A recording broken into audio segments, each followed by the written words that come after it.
Hello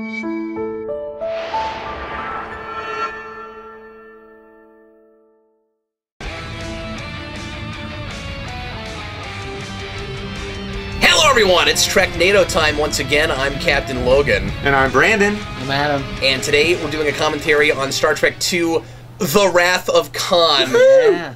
And everybody's excited because this is, of course, most people's favorite Star Trek movie, and it's going to be fun to see if I can think to say anything about this movie I've never said before, because I've talked a lot about this movie, and I have a commentary, of course, already of this movie. We mentioned that last time in the motion picture. Sarah and I did, years ago, a motion picture commentary, Wrath of Khan, Search for Spock. We never got to Voyage Home, and we were talking originally about just jumping into Voyage Home right away, and then I was like, nah, we should all get these back fresh in our minds, and be able to go the whole 10 yards. Build off of everything we've already talked about getting into Voyage Home. So we're going to do Wrath of Khan today. And when was the last time you guys saw this? Have you watched this, Adam, since we went to the theater? No, I have not. I haven't either. I want to say that's the last time I saw it, too, was in theater. Did you come with us? You were I don't know if I came with you or was it a different time, but I definitely went to see it I couldn't remember theater. if you came or not. But I don't remember. But you went recently. I did go to the see theater? it in the theater, yeah. Okay, cool. Awesome. No, that was really neat. Adam, you remember we thought it was a different weekend? Or I thought it was a different weekend, and I showed up, and you weren't there, and I was like, where's that? And then I went up to the ticket booth, and I asked for Wrath of Khan, and they were like, I don't know what you're talking about. We don't have that. Yes, it was like a month. They were like, but you can see Driving Miss Daisy. Yeah. I was like, no, I'll pass. Nice. And I went home. I was like, I'll save my money for Wrath of Khan. Anyway, so let's go ahead and just dive right into it, shall we, guys? Sure. This is, of course, a movie that I'm sure the three of us all know pretty darn well, and it'll be fun to see what you guys have to say about it. Let's go ahead and do it. If you want to watch it with us, get out your DVD, your Blu-ray, your streaming device, however you want to watch it. Get it past all the menus to timestamp 0, and get ready to press play when I say we're now. watching the director's edition. Yeah, this is the director's edition. Yes. That for this is the standard one that most people have, though, isn't it? Yeah, the Blu-ray they came out with a couple of years ago has both. Okay, and then cool. the bare bones DVD from like the 90s was the theatrical version. So, like but with most motion people have picture, this. make sure you're listening to the right one, or watching the right one with this commentary. But it'll be easier because this is the one that the majority of people probably have. This old this box is set. only like a couple minutes difference, really. So. Sure. So even if you listen to it along with the other version, you probably would be that far away. And we'll get so far off topic anyway. Hopefully not. No, we'll be cool. Yeah, well, that was easier to do with motion picture. Yeah. This is just, well, I'm looking at these beautiful special effects for 45 minutes with a whole lot of just glistening whatever I'm looking at. A little bit. A little bit. So let's go ahead and jump right into it, folks. Everybody, please press play right now.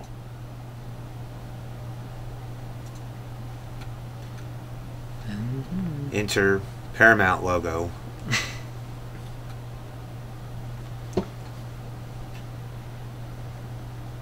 It's just hard not to make the Star Trek V joke every time. Oh, yeah. I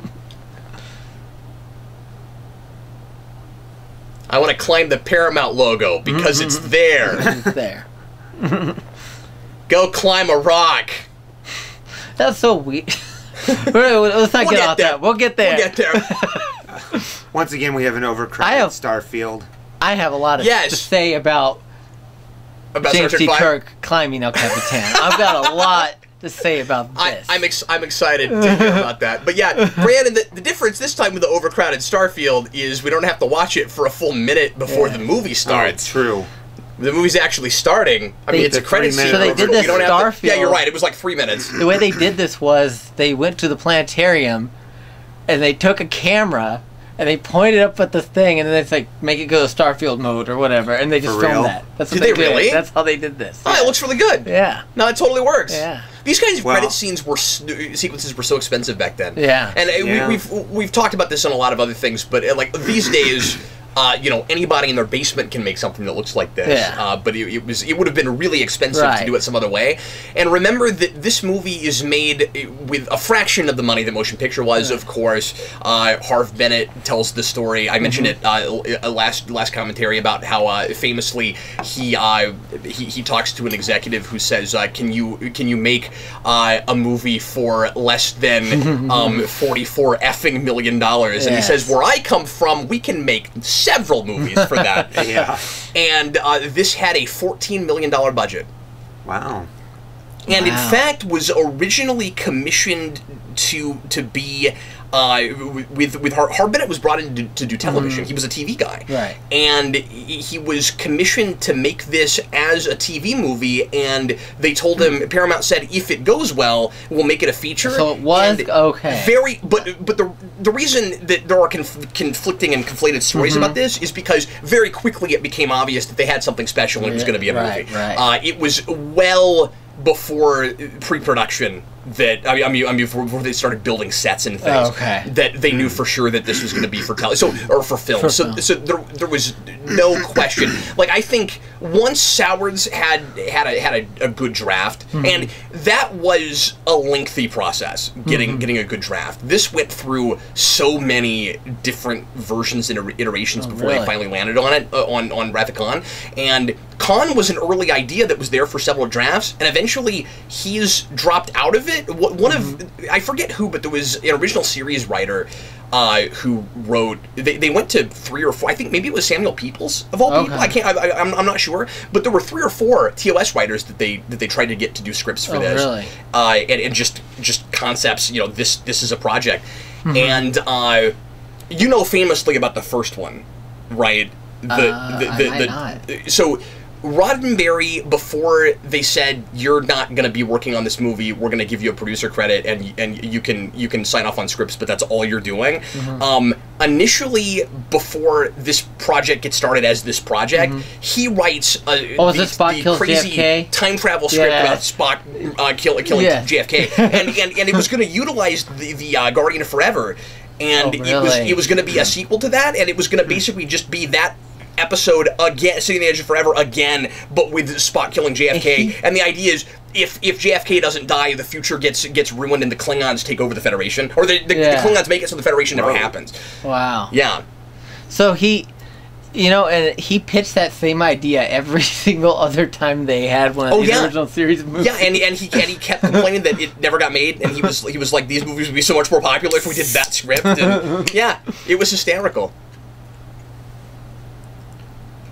But the one big thing that other writers, I guess, took from that in pitching concepts and trying to make this movie happen was let's go back to original series and do some kind of a follow-up and actually think more about the continuity of that show. Right.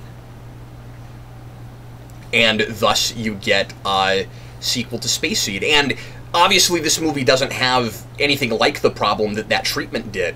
Or did he have a full script? I'm not even sure, but it didn't have the problem that did, which was it's pretty much just a carbon copy of City, but just on a much bigger scale.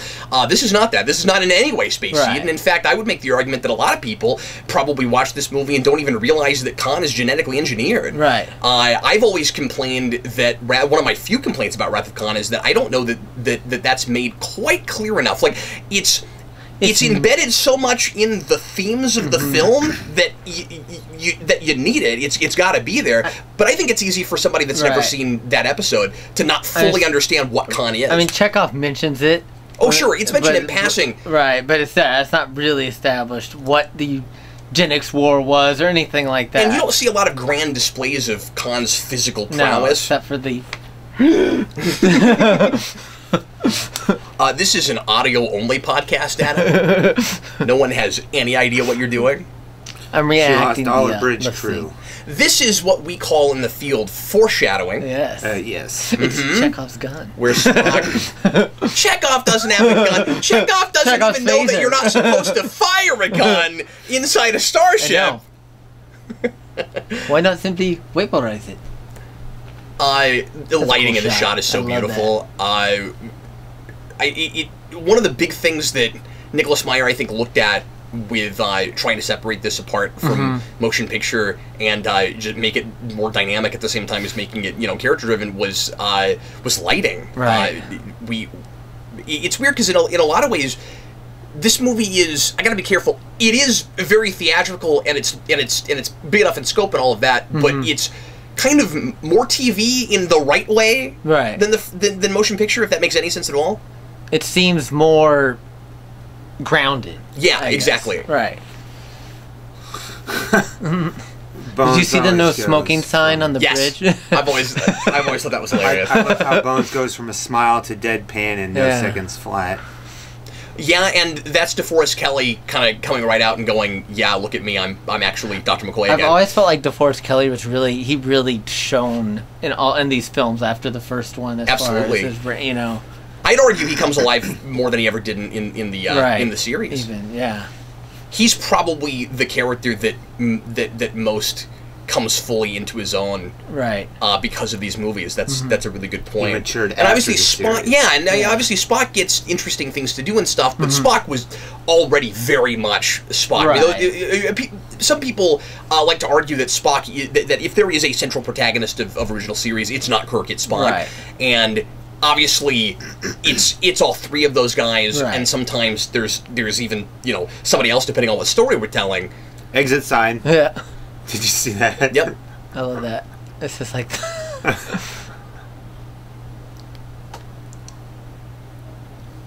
Yeah, I think that there was a concerted effort to try to make this movie feel more like the future of our world without getting too far away from what we were doing with the 60s aesthetic. It's I think the maybe the best that's ever handled Nicholas Meyer's vision of it. TNG tried really hard not to make it feel too 80s, and I think the same thing is done here. Right. But as you say, Adam, it's a little bit more grounded, where I think TNG gets a little bit more, ultra futuristic and kind of alien with it. Right. So I like things like we have exit signs. Right. Oh yeah, just because it's more closer to home. I think the no smoking thing is silly because I just don't see people in the 23rd century smoking. Yeah, I do think that. Yeah, I don't see that. That's weird. But did you see the sign that looks like it's telling you where rooms are in a doctor's office? Yeah, it was like the office building. Yes, it has the levels. Oh yeah. Look, there's a Commodore PET, and I'm not sure if that's supposed to be an antique, Oh my goodness. like these Yeah, here, or if that's supposed to be like his computer terminal or whatever. And they That's just use a hilarious. regular. You can't even tell. Because it would be an antique if that was actually from that Right, period. Yeah. Oh, that's really funny. No, I get the sense that that's a workstation. Right.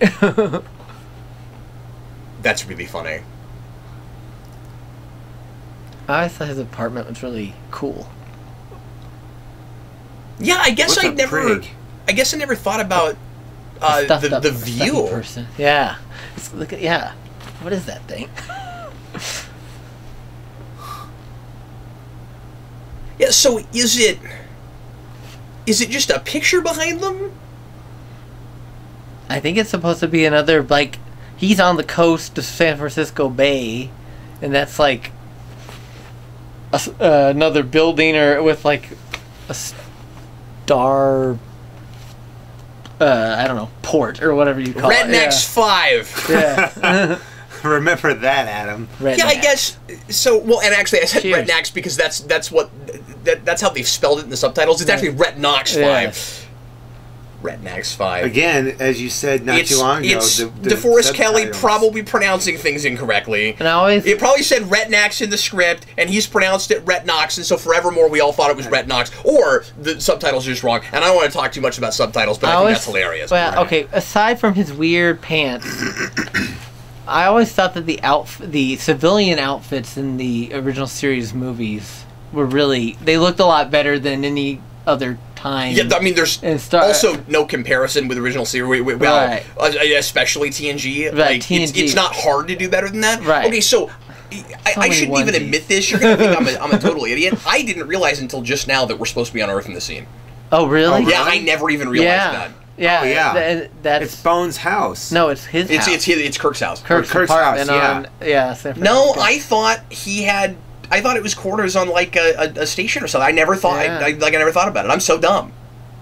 I've only It's a seen great this deal. movie 60,000 times, You're old. and yeah, this scene is wonderfully written.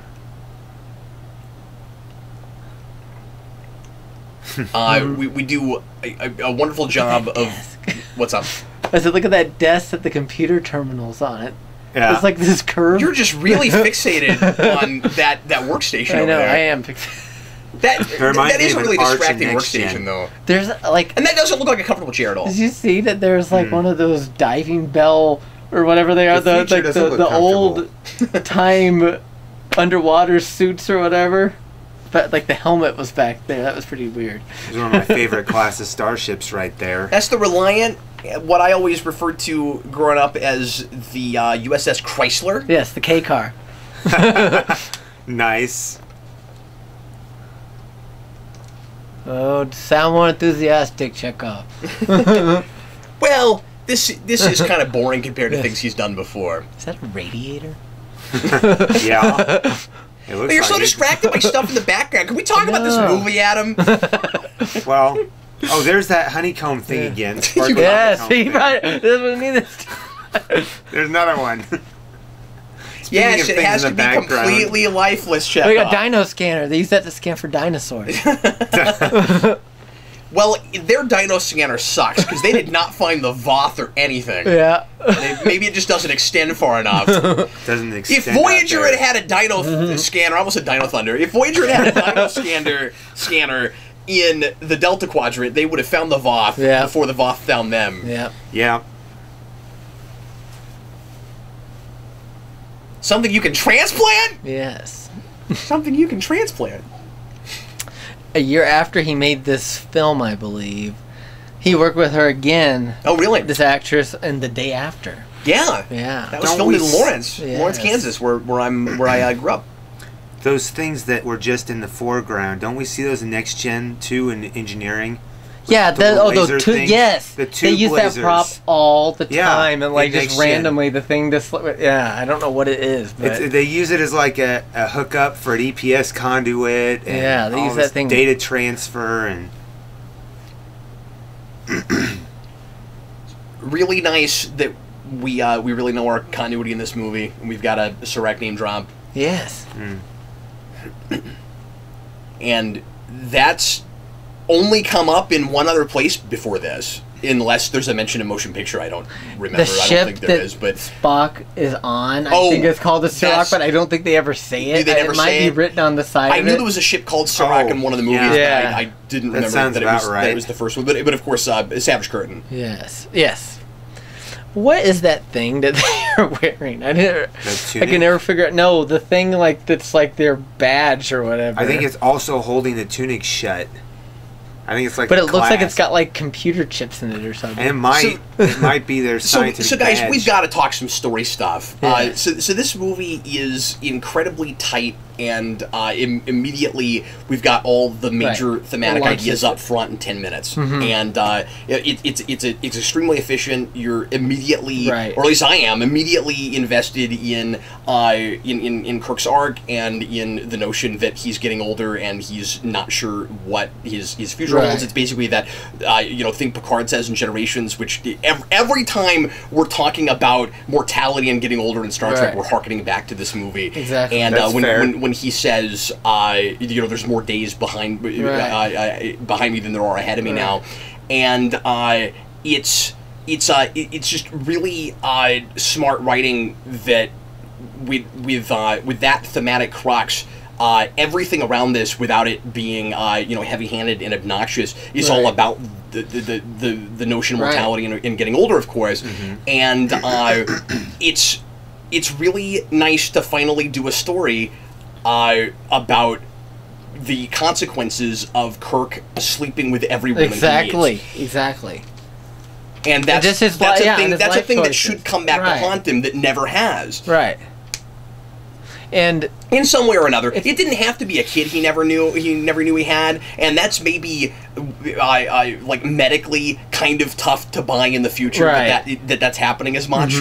Maybe, you know what I mean, with Right. just But she modern like a futuristic contraceptives right, or because they whatever. mentioned by the but- time of Deep Space Nine, men and women are both taking contraceptives and stuff. Is it Cisco and Cassidy Yates? Oh, accidentally I don't forget even to remember take that that, coming yeah. out. Really? Yeah. Okay, cool. Doesn't Carol keep him hidden on purpose? Well, he Sure, but it still would have been an accident. It still would have been an accident. Yeah. My point is, I always thought it was kind of odd to imagine that in the 23rd century, Kirk is accidentally having children he didn't Right. know about. Ah, yeah. And it's, I mean, you're talking about these themes established. I mean, they're established from like the first scene. I mean, just with Savick, you know, who's this upstart kind of, you know, cadet. She's the future, and Kirk is like, you know, kind of the books are important. Moby Dick's important. Yes, exactly. Did you see that there was everything we see is here for a reason. Milton was on there. Yeah, Milton's there. Which is a callback to Spacey. That's right. Yeah. Botany Bay. So he's recognized something that he shouldn't have recognized, correct? He recognized the name of the ship. It's not that. It's that Khan shouldn't necessarily know who he is because Chekhov wasn't in the first season. He wasn't in that episode. He should know about this. He could have been anyway. He could have been on the ship somewhere. He just might not have been a bridge officer. It would be common knowledge. knowledge. I would imagine. I would think most people would know about this, and especially would know about Khan, and especially Chekhov being friends with everyone on that ship. Right. They would have told him about it. It's not about what Chekhov knows. It's about what Khan knows. Right. Sure. I just was never sure what Chekhov might have known, but it doesn't matter anyway because he could know or he might not know. Right.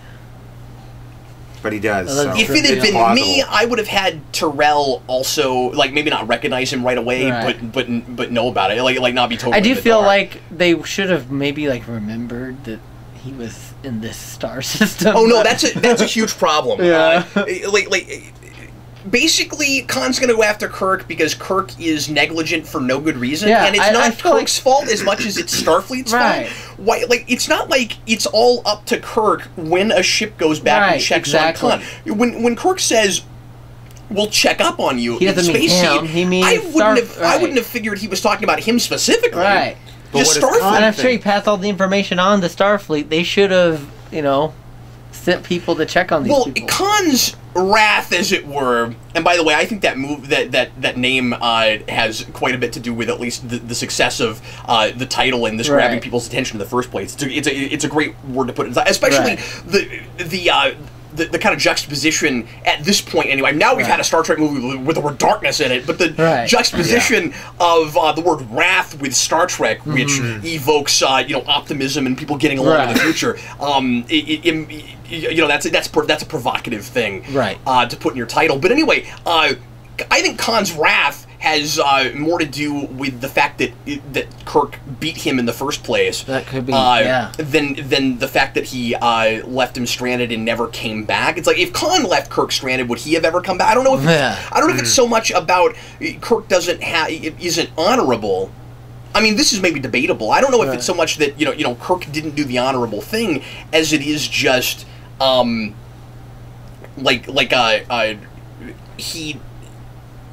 he kind of wasn't. Well, maybe it is about an honor thing. He wasn't exactly playing fair from Khan's perspective because Khan, he's got the to rule in hell thing. That's Milton. He'd rather try to start a new society in a harsh environment, but he doesn't think that the environment is going to become impossible to live in. Right. Sure. Right. And neither did Kirk. I mean, they didn't. The environmental catastrophe, nobody could have predicted that was going to happen. Except they should have been able to predict that. Yeah. It makes no sense that you're going to have a star that goes nova and they're in that system and they don't know it. That would happen just a few years after that. It's not as ridiculous as the Romulan star going nova and no one knowing that's going to happen. But they don't see a star explode. They see a planet explode. I don't even know how that even happened. I thought it was a star. He says Ceti Alpha 6. And that's why the orbit shifted. No, I thought the star went nova, and then that hit that planet, and that planet. No, but the star went nova. No, this planet would have been. I thought that too, but I thought it was a miscalculation that they made. They got him on the wrong planet. No, they put him on Ceti Alpha 5. No, the miscalculation is when they come back. They think they're on a different planet because they didn't. See, here it is. You're right. 6 exploded. Okay, all right. So it's like Krypton. Something made it explode. We don't know what it was. There's different continuities for Krypton, what we do want to know. Oh, okay. All right. Okay. So I was simply remembering that wrong. I thought it was a star. Ah. But see, Khan wouldn't care about that if the planet had genetically exploded. engineered intellect.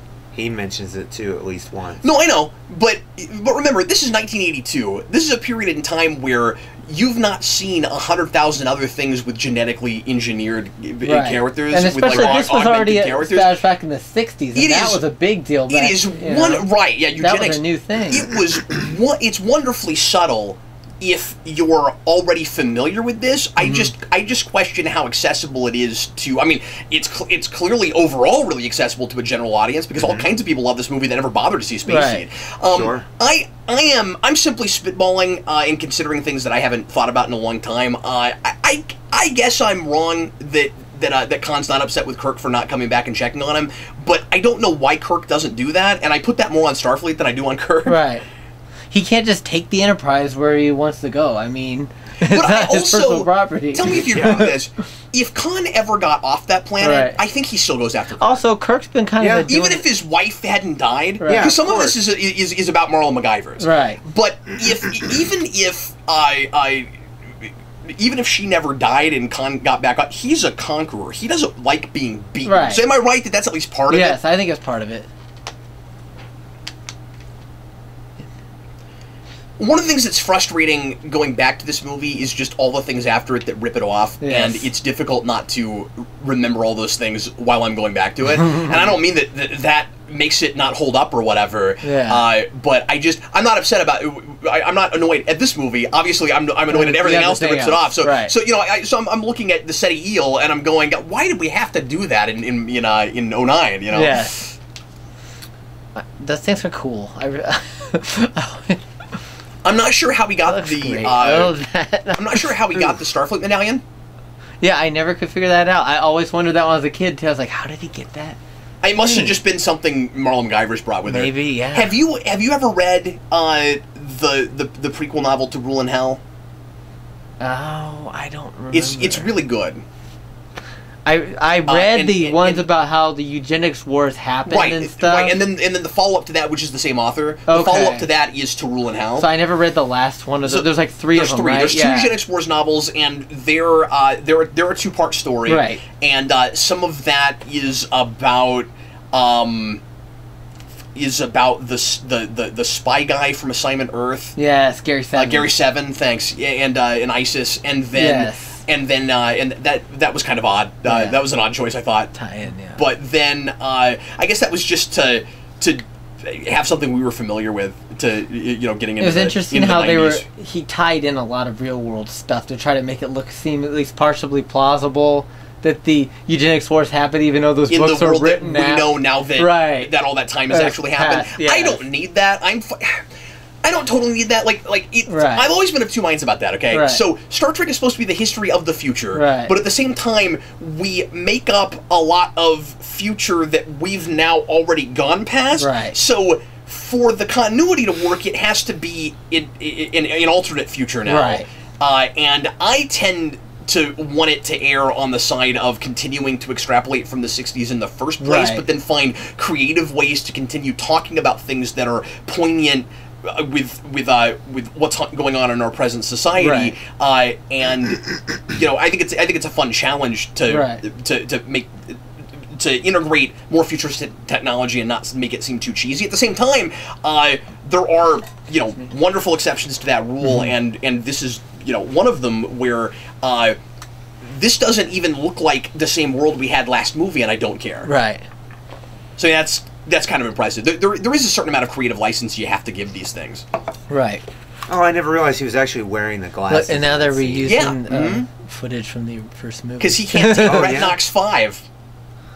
Yes, that's what why he gave him glasses. And I never understand why in Star Trek 4 that antique dealer says that they're 18th century American glasses. Have you ever seen like Benjamin Franklin glasses? Yeah, they look like nothing like that. Mm-hmm. They look like he bought those at Walgreens. Yeah. It looks like readers from the show. It might be because so much of what we think about the past is wrong. Maybe. They could I just don't be know. getting it wrong from a future historical perspective. No, this was a guy in 1986 that said this. Yeah, we're talking about. Yeah. Oh, that's true. I like There's the person idea. in the window. I like the idea that Kirk is a collector of antiques. We get some kind of like alien artifacts in his and everybody else's quarters in TOS. Right. We don't really know a lot about him personally. Right. There's some antiques in his quarters, aren't there? In TOS? But are they from Earth? I think maybe. Okay. I don't remember, honestly, that well, because, all the quarters kind of just look like the same. pretty more similar. foreshadowing. except for We've been Spock's. through death and life together. Yeah. Space dog. Yeah. We're going to have the whole thing with Scotty's nephew. Yes. Which was cut out of the theatrical version. And I never understood why they cut I don't know why Oh. they cut it. And do they also cut him holding the body later, or is and that that's still why there? I was And so like, everybody's why is he confused. so Like, who upset about this? who is this? I mean- Just some random engineer. What's up? Scotty's line just now, do you think it's also foreshadowing? What about it? Where he says something to the effect of that Dr. McCoy helped pull me through, and he's like, about what? And he goes, shore leave. Do you think that's a veiled consequence of your actions type thing for what Kirk's going to experience later? I'm not sure. So. I'm not sure. Look at now they're doing.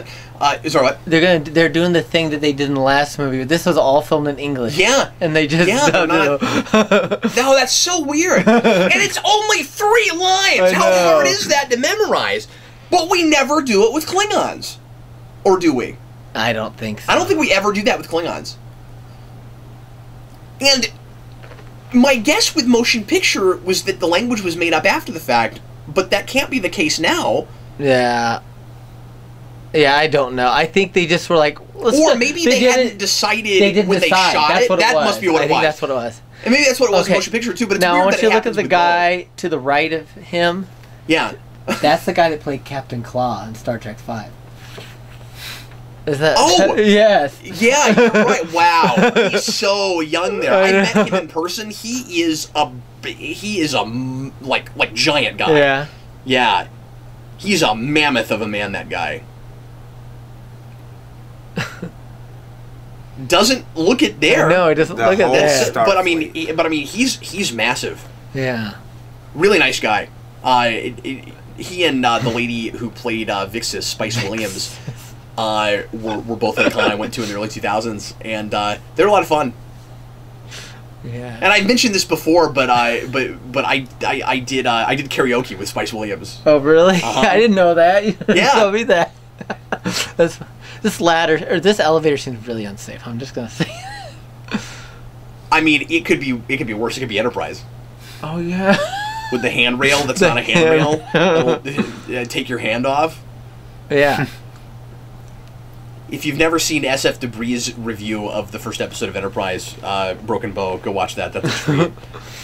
He just keeps rolling that footage back over and over again where Tucker says handrail. He just keeps rolling back where he's going up the elevator and he has to move his hand so his hand doesn't get crushed. He's holding what he calls a handrail, but it's not a handrail because it goes up against the wall and you would lose your hand. And so he just keeps rolling the footage back going handrail.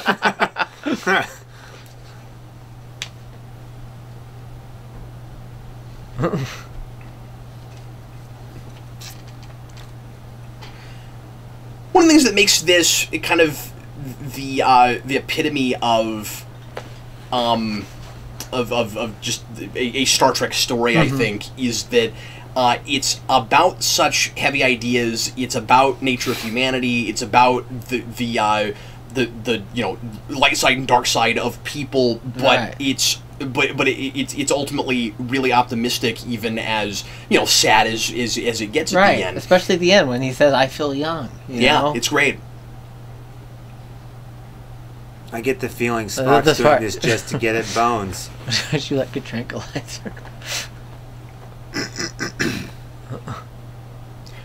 Okay, so I read something in the 50-year mission that I had never heard before, and the writers and producers that talk about this mention it like it's an offhanded comment that just everybody knows. I don't know if this is canonicized and it's not mentioned anywhere in the movie. Did you know that Saavik is supposed to be half Romulan? That was like, I mean, or is that just an early draft thing? It's just like a thing that was never included everywhere. But that makes me think that's... So you've heard that before. Yeah, and that's why she cries when Spock dies and stuff, and I thought it was just because she was young and didn't really have full control. Yeah, I never had a problem with that. Right, I never had a problem with that. I just assumed that she'd never been through the ritual that purges your emotions. I mean, she's young enough. Right. Maybe that hasn't happened. The Kolinar, yeah. Right. Like, maybe that hasn't happened yet. Yeah. But yeah, that was left out. That was... I don't know if that was in this film or in Star Trek. But I always thought she looked a little bit Romulan, and I never realized that was intent. Like her ears are a little more Romulan. Right. Like, I didn't realize that. That makes me think that that's part of why Valeris was originally supposed to be Slavic. Right. And the whole traitor plot. Right.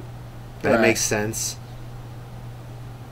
You know that whole bit about how because they said Gene Roddenberry said, because people wouldn't buy it or whatever and stuff. That's kind of true, but at that point, Gene Roddenberry had nothing to do really with these films. But the real reason for that was because Christy Alley wanted.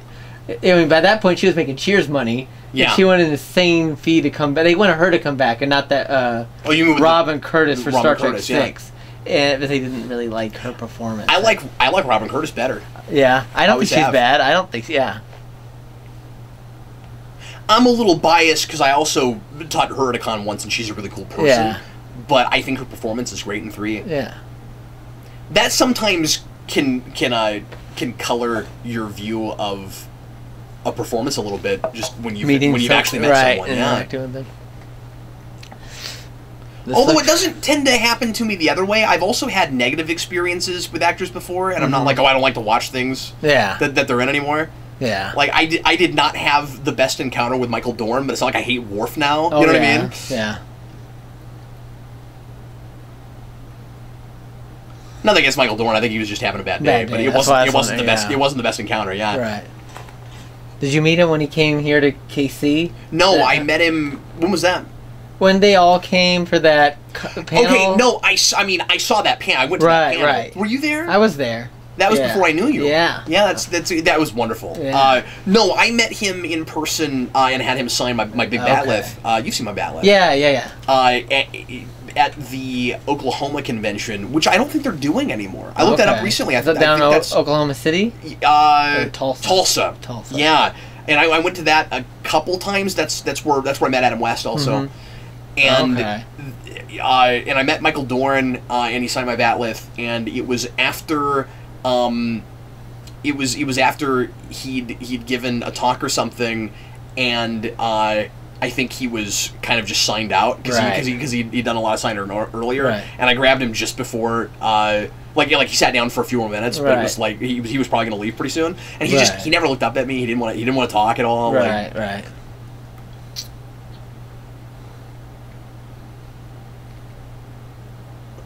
I never liked that screen. I always thought it was really little circular tube. I think there's a pretty kind of unnerving, a little bit of a creepy performance here with Chekhov when he's being under controlled by the SETI eel. Yeah. And James Horner's score, I mean, really kind of that helps a lot too. Yeah, and it's almost comedic when he's trying to talk to Khan in the captain's chair. Corridor. Mm-hmm. But it's an unnerving comedy. Right.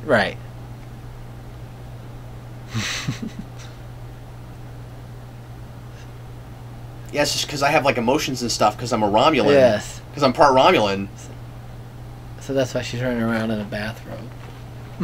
I guess. Yeah, where is she going? I don't know. It's funny.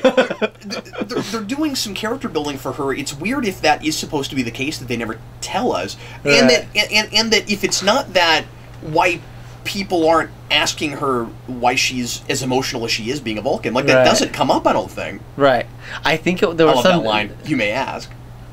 I think there was some dialogue that was cut. Then I think about that exact subject, and of course that happens all the time. Right.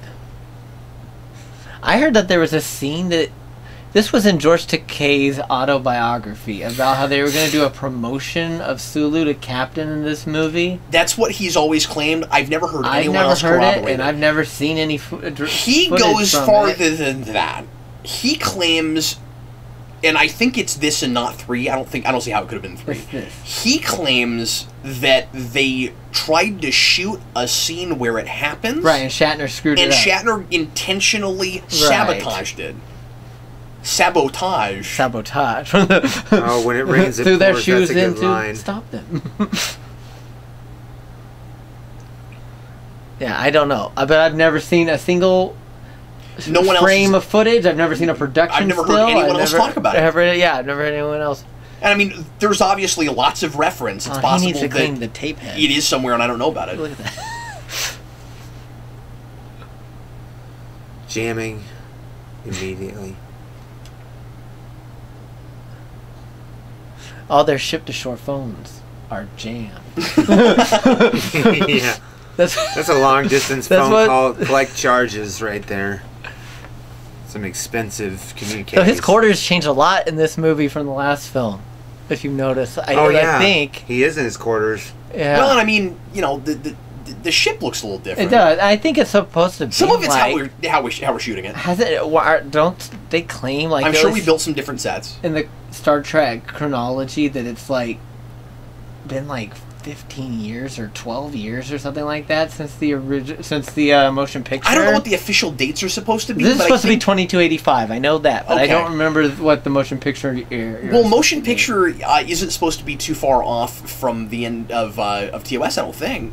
Yeah, I don't think so. I think it's been like a couple of years. Yeah, so it's supposed to be like 20. Because they try to 2272. Because they try to make everybody look at as close to as young as possible from what they looked like in '69. And they talk about that in the 5-year mission. Yeah. Some of the right. actors and writers, and how silly some of the makeup and stuff was. Right.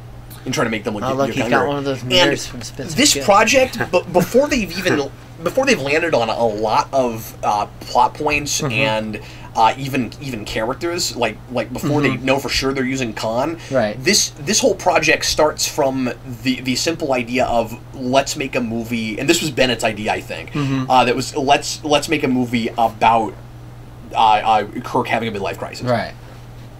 That sequin thing behind Kirk, it kind of looks like the next gen chevron that they wear, the communicator badge. That's it's an IDIC. I know, but it kind of looks like the badge in that scene. I think it's interesting blocking. There's, that scene where they just had, that we kind of talked over, where they said, what about Reliant? She's on her way. It's weird. That's a completely different take of that scene that's in the theatrical version. Is it? Yeah, Weird. I don't know why, except for the added line at the end where she says that's for us to know and for Reliant to find out. It's weird. Interesting. It's been a long time since I've actually watched the theatrical version, and I wonder if I went back to it, if some things like that would come back to me where I'm like, oh yeah, I totally forgot. Because I know it's slightly different. Right. But like you said, it's only a couple minutes off. Yeah. And this is what... So everybody wants him to go back. This is what he tells Picard.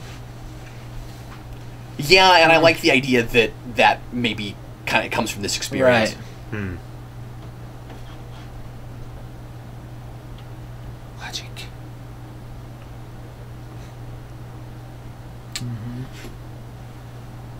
Is this the first time this was mentioned? Yeah. Okay. Oh yeah, that comes from this. Okay, that's and what I thought. becomes for a lot of people kind of almost the basic philosophy of Star Trek. Right. Which is interesting because the needs of the many idea is not the Star Trek philosophy. It's a question. It's an ethical conundrum. Right. It's a thing Spock states as a logical statement that then the whole next movie is about. Right. Because Kirk goes against that notion Right. in order to go try to save Spock. Right. He puts the needs of the one Right. over the needs of the many, Right. because it's about finding that balance between logic and compassion, Right. and humanity. Right. And so when I don't mean to harp on and dog on Discovery too much, but that's a thing that really it bugs me with Discovery, and there's other Star Trek things that do this too, where they kind of just force the needs of the many idea in as if it's the grand philosophy of Star Trek, almost like it's the prime directive or something. And Discovery does the same thing also with the no-win scenario. Right. And I'm like, no, that's not Starfleet, that's Kirk. Right. You know, needs of the many isn't Starfleet, it's Spock. Right. So if it's an ethical conundrum, would you say it's the Kobayashi Maru of sayings? Do you think he kind of parrots that? Because that's kind of an ethical conundrum too, is it not? Well, I mean, that's also, you know, that's about the no-win scenario. Sure, but this guy... sounds like there's some parallel on some level there, though. It's for me, anyway. The guy here, this actor, I feel bad for him because he's like one of the kind of, you know, main supporting characters. This at least is one on of my the favorite speeches in anything. Yeah, but the guy that played the Joaquin or whatever his name is, he doesn't have his name on this film because I had heard that. I forgot all about that. His agent was holding out for like a big paycheck, and they said, "No, we're not even going to write your name on this movie now." Oh wow! Like, I mean, like, he's his right hand man and stuff, but he's not real drawn. He's not in a lot of scenes. Right. That's hilarious. That's why you got to have all that stuff figured out before you start shooting. So unlike motion picture, this is a movie that pretty much everybody involved says they had a really good time making. Yeah. So that's why, and Leonard Nimoy it's a real cordial, and that's felt so regretful afterwards and stuff too. That's part of why I have a really hard time. Yeah, but also to Nimoy's credit, like, he should have given himself more credit with all that, because he's saying that in hindsight. When you go back to right after motion picture, he has every reason to not be sure he wants to do Star Trek. Exactly. And a lot of people like blew it out of proportion, and there were rumors that Nimoy said that Spock had, like, in his contract, Spock had to die for him to come back. That was never the case. Right. Is that the Ready Room? It is part of how they... No, from Next Gen. No, it's not this. It is part of how they convinced him to come back and do this movie. I always thought that shot was really silly. Weird. And I would have reshot that, and it looks like just an odd still frame. Like,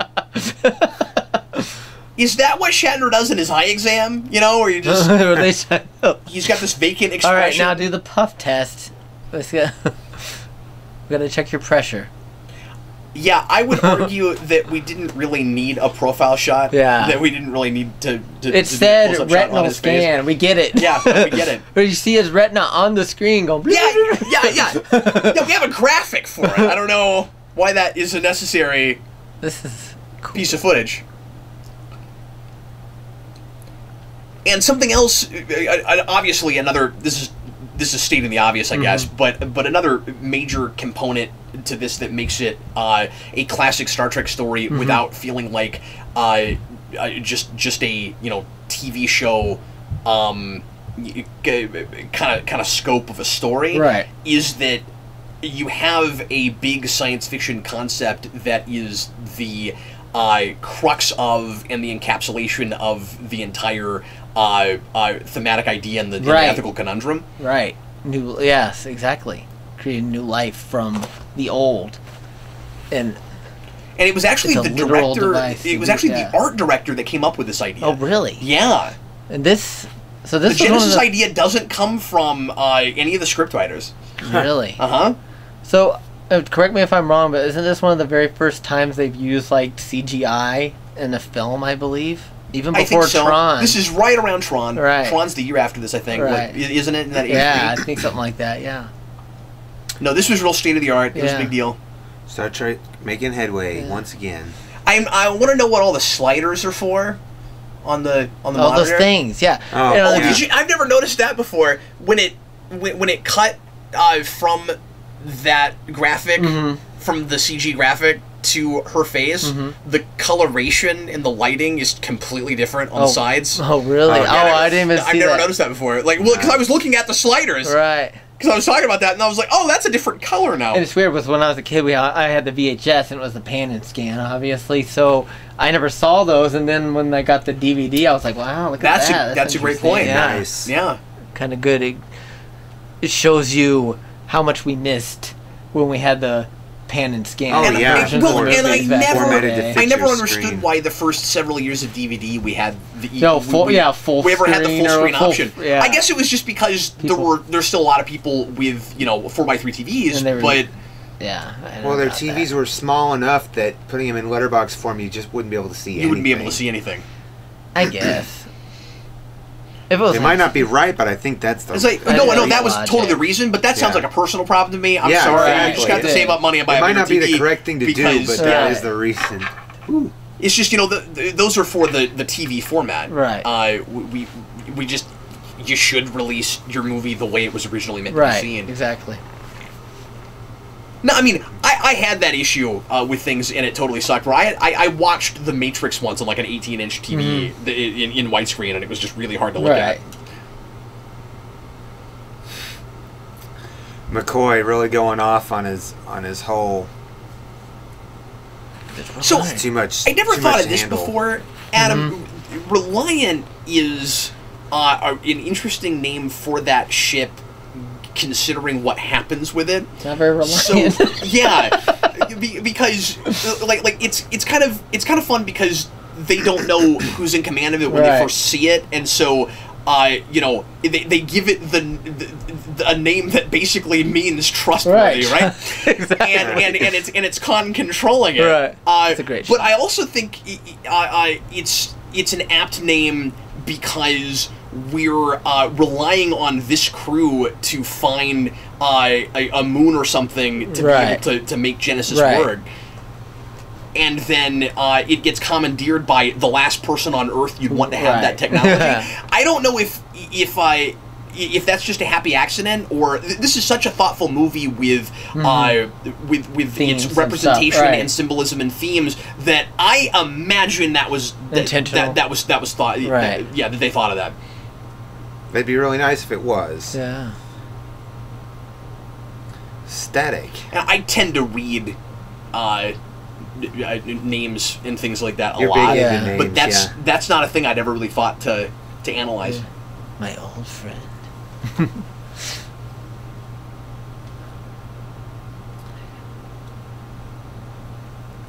Is that the first time we hear that too? Well, yeah, In here. it's yeah. the only time. Yeah. Revenge is a best served cold is a thing that comes up in a whole lot of other movies that Right. are either just quoting this or pastiching this or making fun of it. But that's never in Star Trek again. I never realized that was the only time. Well, yeah, it's Khan's big line. He's actually quoting something else, I think, but I don't remember what it is. He is. It's a paraphrase. I don't think Yes, it's exactly right. the same. But I don't Phrase remember. of I don't remember charging. where that's from either. Their Chambers coil. Ricardo Montalban plays a villain in the Spielberg spoof superhero cartoon Freakazoid, Oh, really? and comes back and says that line again. It's really funny. I heard that he took like a big pay cut just because he wanted to play this role again. I heard that from a few different actors. Yeah. And people behind the scenes. Apparently, there are a number of people that took pay cuts to do this movie. What? This is basically a TV production Right. that does not look at all like a TV Right. production. Look at this door. It goes right through the Yeah, it does. That's really cool. warp core thing.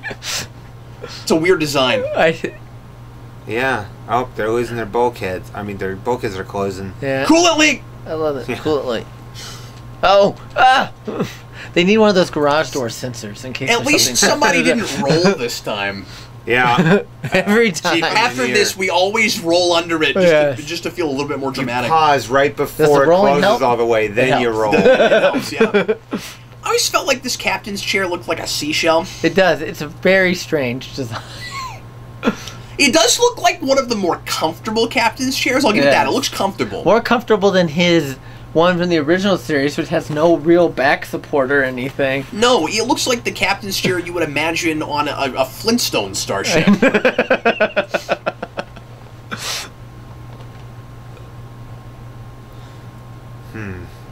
The picture of the nacelles doesn't exactly match the actual nacelles. It might not have. They might have been using a lot of those graphics were just reuse like of the blueprints that they made for like the technical manual and stuff. Yeah, they just used that. Yeah. But that particular one looked more like Star Trek 09's nacelles, which is weird.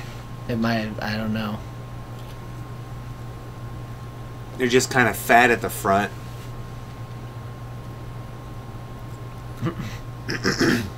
Yeah, with the Admiral idea, I really like the notion that Kirk has kind of accepted that he's getting older before he's actually really accepted it. Yeah. It's just like looking back, it's like I should never have taken that job. Like I'm basically saying that I've been put out to pasture before I'm ready for that, and so I like that. He's kind of able to have his cake and eat it too, where he's simultaneously like admitting his own limitations and that he's getting older by also not throwing himself under the bus. Right. So this is the only time they like really that shot face-to-face interact, kind of. Yeah, and they're still never on screen together, which people always talk about. I love that shot because it looks like TOS. Yes. Like, the film quality is almost different. Right. You know, like that lighting is TOS lighting. It almost looks like we went back to footage from a TOS episode and put it in this movie. Right. It's really cool.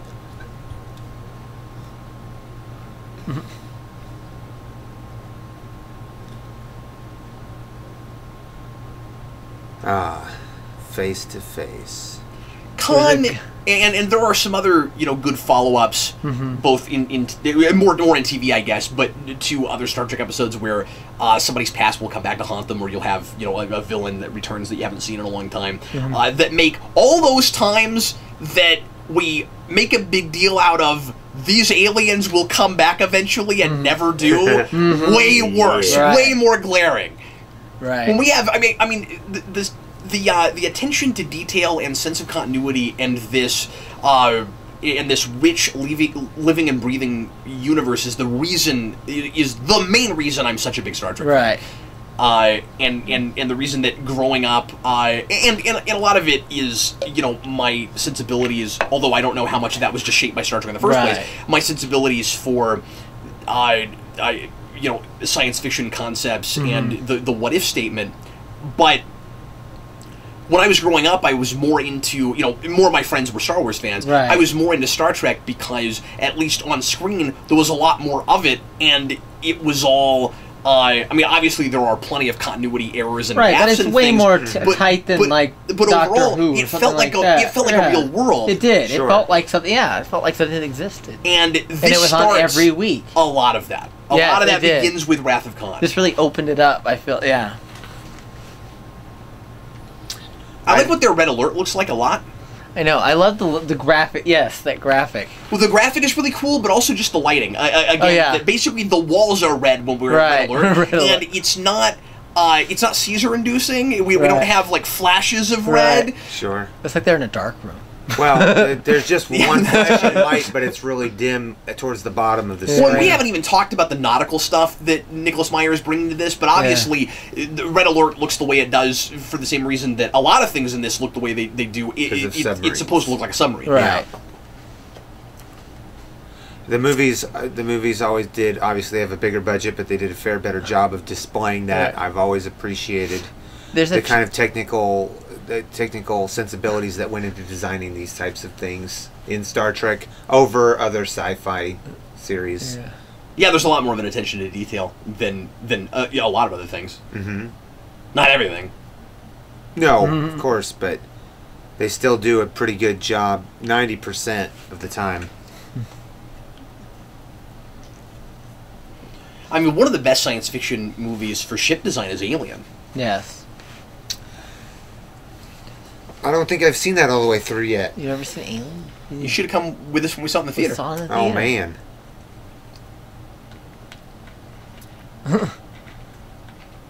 Look at this. Raise him. I This is one of can't. my favorite lines in the whole movie. He just kind of Silver I like this. When it's Here in like- a minute, he's going to say, "Why can't you?" Or is that later? Yes, yes. Is that later? I can't. No, he said it right after this. I love that. Holy crap! So they Wow, flew right everything into the is top of dropping the up. bridge. Oh, and yeah, got here it comes. Sucked out. Yeah. Here you go. Why can't you? Why can't you? No. look! Did you see? There was like one of his That's a wonderful shot. eugenics Yeah. ladies in the background, and she's just going Eugenics ladies. with a fire extinguisher. She just look at her. There she is. They're just like, Oh, she's on the fire extinguisher. That's great. That's also a thing you didn't get in the letterbox. yeah. We have to point out Jason's favorite part when we get to it, when the wall just explodes on that guy. And he's just like, ah! He lost his mind when we saw this in the theater. I like how we're still displaying the ship as falling in space. It could just be spinning wildly out of control, but no, it's falling. What is falling? The ship in space. How's it falling? I don't. When you look at the shot, you're not just seeing a spinning ship. You're seeing a ship that's clearly going down in a Oh. particular direction. Yeah, but it might have just gotten pushed in that direction. I don't think it's falling. I think that was the trajectory that it landed at. I think a lot of this was Ooh. this is the sick bay that was reused a lot in Next Generation. Like at least those consoles and stuff. Sure. Yeah, probably not the actual room itself, like Well, all the walls and in stuff. But season 1 of Next Generation, the sick bay's not even complete. It's the observation lounge, and they just cover over the windows. oh, I didn't even know that. Yeah. Oh wow, I'm gonna have to look for that next time. He's boy. laying on that bed that Ilea was laying on in the when they were Oh. examining the probe. I just noticed that. So apparently, this is a common way to get your face burned. Everybody that this happens to in this movie turns into Two-Face. Yeah, yeah. He has Two-Face, and Khan is Khan's so going good. to have a Two-Face. Oh, he's got one of those NASA space blankets. And then decades later, Shatner will voice Two-Face. It's all a big conspiracy. Yes, this was cut. Yeah. 15 years. So 15 Oh, years. that would help us figure it out, wouldn't it? Yeah. Space Seed is... Am I wrong? Is that season 2? Season 1. Isn't it? Yeah. I thought it was season 1. Yeah, okay. Because I knew Chekhov wasn't in it, but that doesn't necessarily make it season 1 because he and Sulu took turns for a few episodes Right. in season 2. But yeah, so that... I mean, I guess that still doesn't tell us when motion picture happens. Right. Again, we can just look up the dates. And I think there's like some not consensus on this facts and stuff too, but it was never really said on screen and things. So what kind of a suit is Scotty wearing? That's the thing that they all wear. That they wear in engineering in all these movies, Yeah, throughout the basically. movies. Yeah, I just... At least until probably Star Trek. I assume 5. they're radiation suits. Yeah, Oh, maybe. to protect them. And then like in That the would motion make picture, sense. there's like a helmet that goes with them too. Yeah. Well, and yeah, and Well, in Spock- Undiscovered Country, they're I was wearing going to say, Where's no, that you helmet? see that in other places too. when they go beam on the ship, the Klingons when they kill them. Isn't Spock wearing a helmet at the end of this too? Spock's not wearing a helmet. When? Well, no, you're thinking of when he goes in and gets himself killed. Oh, and he's doesn't lifting put the radiation- thing He just off takes the gloves. Yeah. Yeah, he takes the gloves off and he lifts that thing off the Yeah. exhaust port. Yeah. And that always kind of bothered me too. You'd think that they'd have an automatic way to discharge that.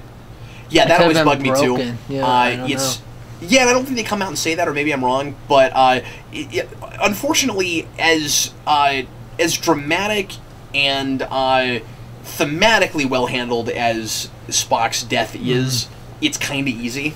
Right. It's a little contrived. Right. So I always make fun of her in the scene where she keeps saying calling yes. over and over again while the away team is there, and eventually Kurt finally just says, Savick said is it Savick? He's like, Uhura, you can knock that off now. We're over here. I don't know why. It's not Uhura's fault. She's doing what she's told to do. But why Kurt is she still hailing? Before he leaves, he said, when they're keep over trying to there. establish contact. That's what he says. Yeah, and we just have to listen to her say the same thing 35 times. It's hilarious. A great rock. I like how real everything feels for Kirk, and he's got the blood stain. He's still got. Wow, I was yeah. gonna say that he still has that Blood stain on the uniform. That just drives everything home for him. right. Like, it's weird that we cut anything out with the kid getting killed, because that's representative of the larger issues. Right. Like, you want, like, it's not about that kid, but you want, this is a movie about mortality. Right. You want somebody who at least somebody cared about to die, not just some random crew members. Right. She's making up regulations and getting. And you're talking about continuity. To make sorry, I was gonna say, like the scorch mark and stuff on the wall there. They carry that over into Star Trek 3 and everything. Wow, that's really cool. Especially because you've got a different director, but of course, Nimoy's working so closely with Meyer through this, and it gets this material and loves what he's making, that he's trying to keep it seamless. I love these jackets. I was always disappointed they didn't. I've always loved these uniforms. And really wished that we could have gotten a series in that aesthetic. Right. I was always really excited when we did episodes where we went back to that. Yes, sure, like Tapestry. We found excuses to do a flashback. Yeah. I've always wanted that Admiral uniform. Yesterday's Enterprise. Yeah, and even Jack Crusher's got it. Yes, he does, and it's weird, but he's got the TNG pin on the old school uniform. Mm-hmm. Yeah. They probably looked like that for about 6 months. Yeah. And it's funny, on Yesterday's Enterprise, they used that pin like a comm badge. They're not using the flip-up things anymore. There's like the old school pin, but there's the... Interesting. Yeah. I never noticed that. And they don't wear belts either, I don't think. And that they like got rid of the belt. I don't know why. It's about to get real dark. The patch on the coat's really cool too. Yeah, it looks like a solar system. It is. It's a solar system. Oh, okay. Boy, that was interesting. Not only did it get dark, but it got dark physically too. That's what got the PG rating right there, man. Yeah. Well, and probably the SETI eel, right? Yeah. That was. I mean, that's pretty. And That's pretty Two-Face. gruesome for Star Trek. And Two-Face. Yeah. See, I love that because. Oh, here it is. Yeah, she's still calling the space station. I meant to say this earlier. The station looks surprisingly like the space stations look like in TOS. Like, we went back and looked at what K7 looked like and stuff. Yeah. And just definitely going with that. Updated it, been obviously made a nicer model. Right. Well, and actually, that wasn't even this movie thing, because this space station model, it's just the office complex thing flipped over. Oh, really? That's all it is from the motion, and then they took off some of the little pads on the side. Okay, well then maybe that's just a happy accident. But it looks like there was an evolution of design. Yeah, that's funny. I also like that we're smart enough that time has passed and like not everybody is still on the same ship. Like, I know the only person that's left really is Chekhov. Right. But it's kind of nice that we're acknowledging that people would get different postings. Right.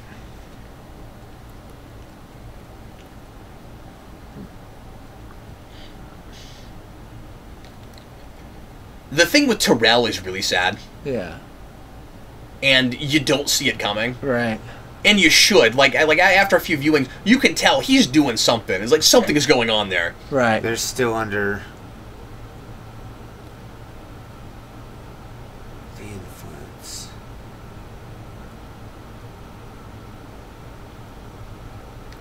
Boy, they do a really good job of just being zoned out, don't they?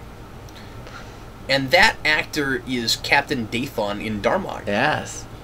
Oh Yeah, my goodness. Paul Winfield was in a lot of many things, many science fiction things. He was Wow. And I think Terminator. he's in some. Yeah, that's Yeah. right. And I think he's in some other some other Star Trek episodes, right? He might have been. I can't remember what. Maybe it is just Darmok. He's the Doctor's dad on Babylon 5. Oh, really? Yeah. I haven't gotten there yet. Yeah. Recognize any computer terminals back there, Adam? No. Was it like something they use later? No, I was This is just a asking, crazy considering- transporter. Yeah. Yeah, Look at those that are thing. fun controls, aren't they? It looks like the Tron, something from Tron. Yeah.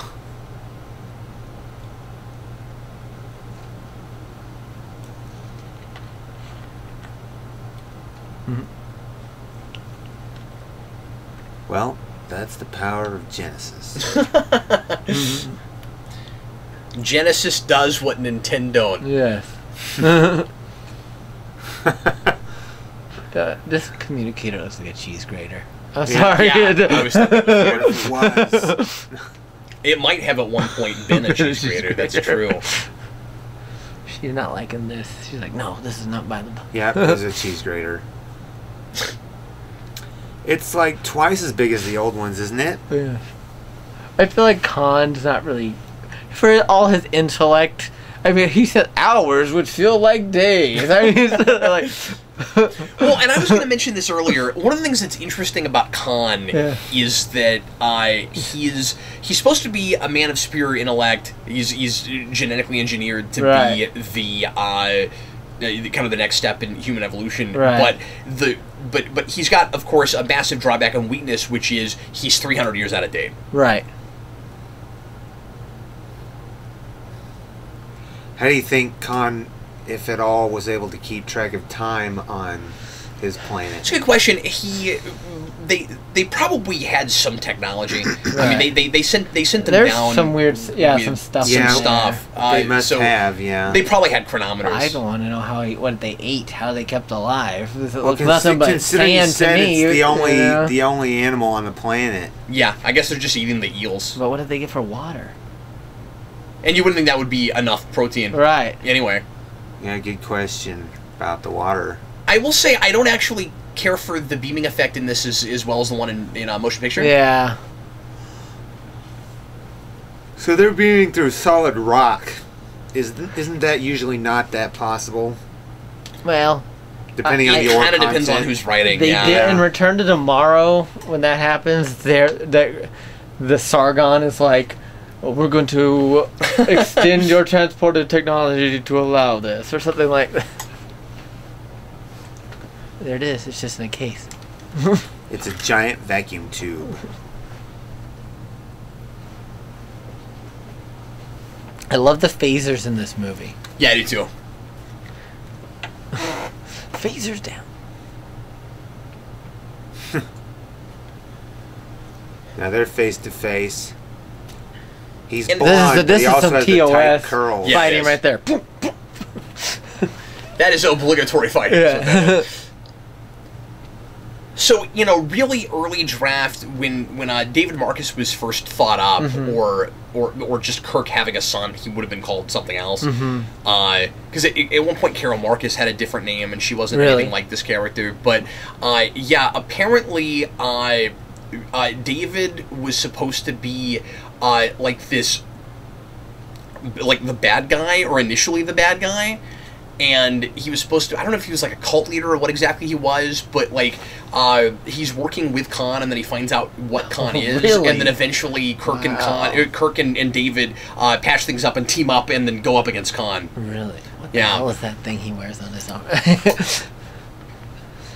Now, at least in the novelization of The Undiscovered Country, wasn't Carol Marcus supposed to like die at the beginning of that? And like I didn't know that. it was like a attack by that bird of prey that could fire while cloaked. It's weird that she never comes back. And that would explain why Kirk was so mad at the Klingons, and he says, let them die in that movie more. It would have given him more of a motivation, I feel like, because... The problem is that Krug is an isolated incident. Right. And even Krug, he tries to save the man's life before he falls off the cliff. Yeah. He's like, "Give me your hand," and then he tries to pull. It's only after he tries to pull him in that he goes, "I have had enough of you." Well, and I forget, was it... Oh, yeah. No, good point. Well, and I can't remember, was it under Krug's orders that Maltz kills David, or was that Maltz's idea? He says, "Kill him. Krug. I don't care which." Oh, that's right. Kill that's one right. of them. Yeah. Uh-oh. We're saying, like Kirk wasn't even wanting revenge on him. Like, boy, Phaser said to kill looks and painful. you'd think that... I guess we're talking about a different movie, and we'll get to that. We'll get to that one. But, I mean, I don't know, in that moment, you'd think that if he was gonna... I mean, different people are different, but but you'd think that he would that was a weird close-up shot. It's because they had to transition to this big fake ear. Yeah, they fake ear. could do that. Yeah. That also granted the 13 rating. Yeah. Or the PG. Yeah. The 13 rating. I don't think that existed at this time. No, it's just the PG, yeah. But yeah, I was just gonna say, you'd think that if he was gonna be, he would be at his most enraged right after his son was murdered, and that would be when he would be, wanting revenge the most. Like if he thought that it was somehow the Klingons themselves, like their government was responsible, then I can see how he would just keep building this anger toward them. But that was one guy, and he kind of went I love how Kirk is trying to appeal to his sense of revenge towards Kirk. Yeah, we'll have to talk about Krug when we get to that.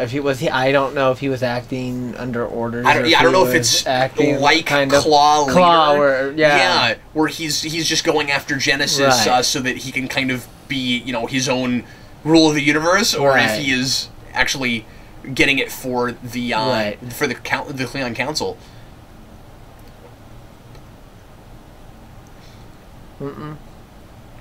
So, this is one of, I think, the best bait and switches in movies. Yes. Like, Kirk lays this on really thick to the point where I think to this day, a lot of people, even who have seen this movie, don't realize what's going on in the scene. Because the Khan yell is so famous. But Kirk isn't actually screaming because he's angry at Khan. The whole it's Kirk doesn't believe in the no-win scenario. He already has a way out of it, and he's just playing this up for Khan. Sure enough, there it is. When I was a little kid, I thought that was a weird. I was like, okay, it's a strange face. But then I realized Kirk it was like three really strange faces in this movie. Oh yeah, one of them is the retinal scan thing, which is really. Like this isn't intentional anything. This is neither here nor there. But it's kind of funny because you have the glasses and the retinox thing, and then we get this big close up on his eye. Like, there's all these things with Kirk and his eyes. But then so we have that, and then we have the Khan face, like Khan face, the Popeye Kirk face, and then at the end at the funeral with the eulogy, he was of all the friends I've known, he was the most human. Yeah. And I feel like the retinal scan, we can't really blame Shatner for that, because I'm pretty sure it was just a still image of him. They said just look like this while you're being scanned. Okay, that's good. Yeah, or nobody even said action, and you know the cameras were rolling. When the world was young.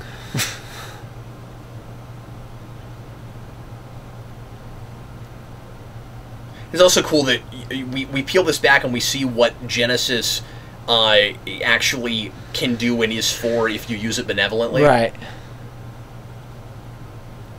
But later on, terraforming also becomes a major issue. You want to make sure a place is absolutely 100% barren before you do anything. And well, that's what they were doing in this. Yeah, but you wonder how hard that's got to be, though, with the fact that, space crystals can become sentient and all this stuff later on. That's a good point. That's a really good point, yeah. Yeah, no, you wouldn't know. Yeah. Maybe it's not life yet. Right. I guess it would start as a life form in some way, though, right? Like, sure. Yeah, but you just may not know life as you don't know it. yet. Right. Yeah. So that's a good point. So you're saying that even if you scan a moon and there could be something they don't you're absolutely certain there's no life there. It's just whatever your scanners can right. figure out. Something they've never seen before. And how many times have they been like, our scanners aren't registering this is a life form, Captain? Right. Yeah. Right. Yeah, we should have plenty. Or we find out there's some kind of a substance that scanner just can't scan for. Here's the big... We do that with radiation a lot. Yeah. It's like we didn't know that radiation was there because we couldn't scan for it.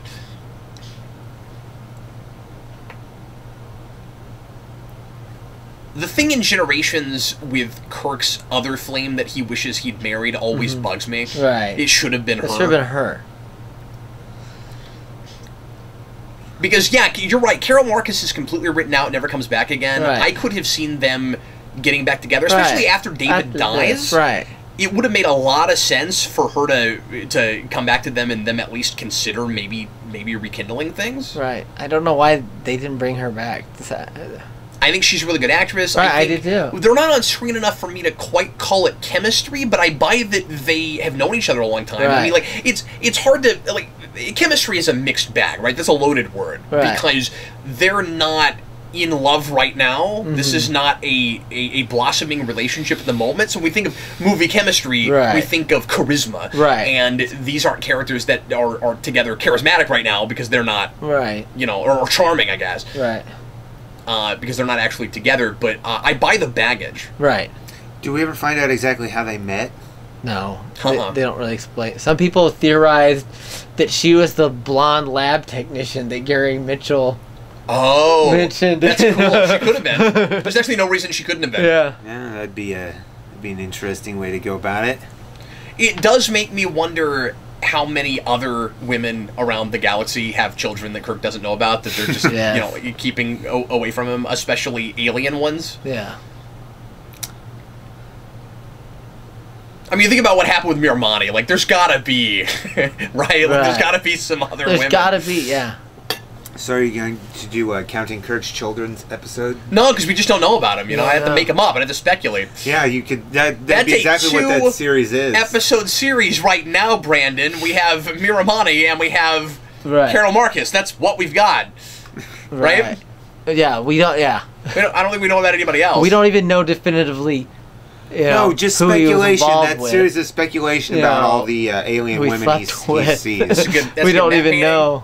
100%. One of the things that's really important to do with matte paintings that TNG and I guess all the 90s series kind of mess up sometimes is you need to put stuff in the foreground. Yeah. It's important to shoot something physical in front of it so that it looks like there's some depth and you're not just looking at a painting. Right, and they did that. And it's good to have things that are moving in the painting. They did that sometimes on Next Generation. They just didn't do it enough. Like the inside of the Borg ship. Yeah, that's a good example of something where there was stuff going on. You could even see the Borg walking around. And but anytime you see that matte painting that we just repaint for everything, the building, the random building, we use it for that, and we use it for Bajor, planets in the Delta Quadrant on Voyager. And we use it for Ocampa. Yeah.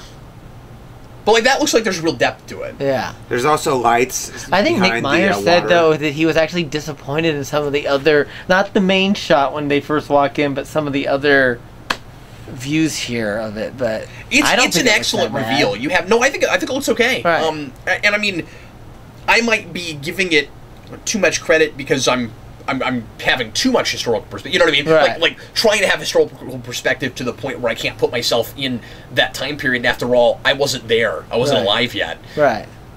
But compared to other movies I've seen from this time, I think, and especially given its budget. Right. Yeah. With $14 million, I mean, you can't really compare it to The Empire Strikes Back or something, which had an astronomical budget compared to this or something. It looks. I think it holds up.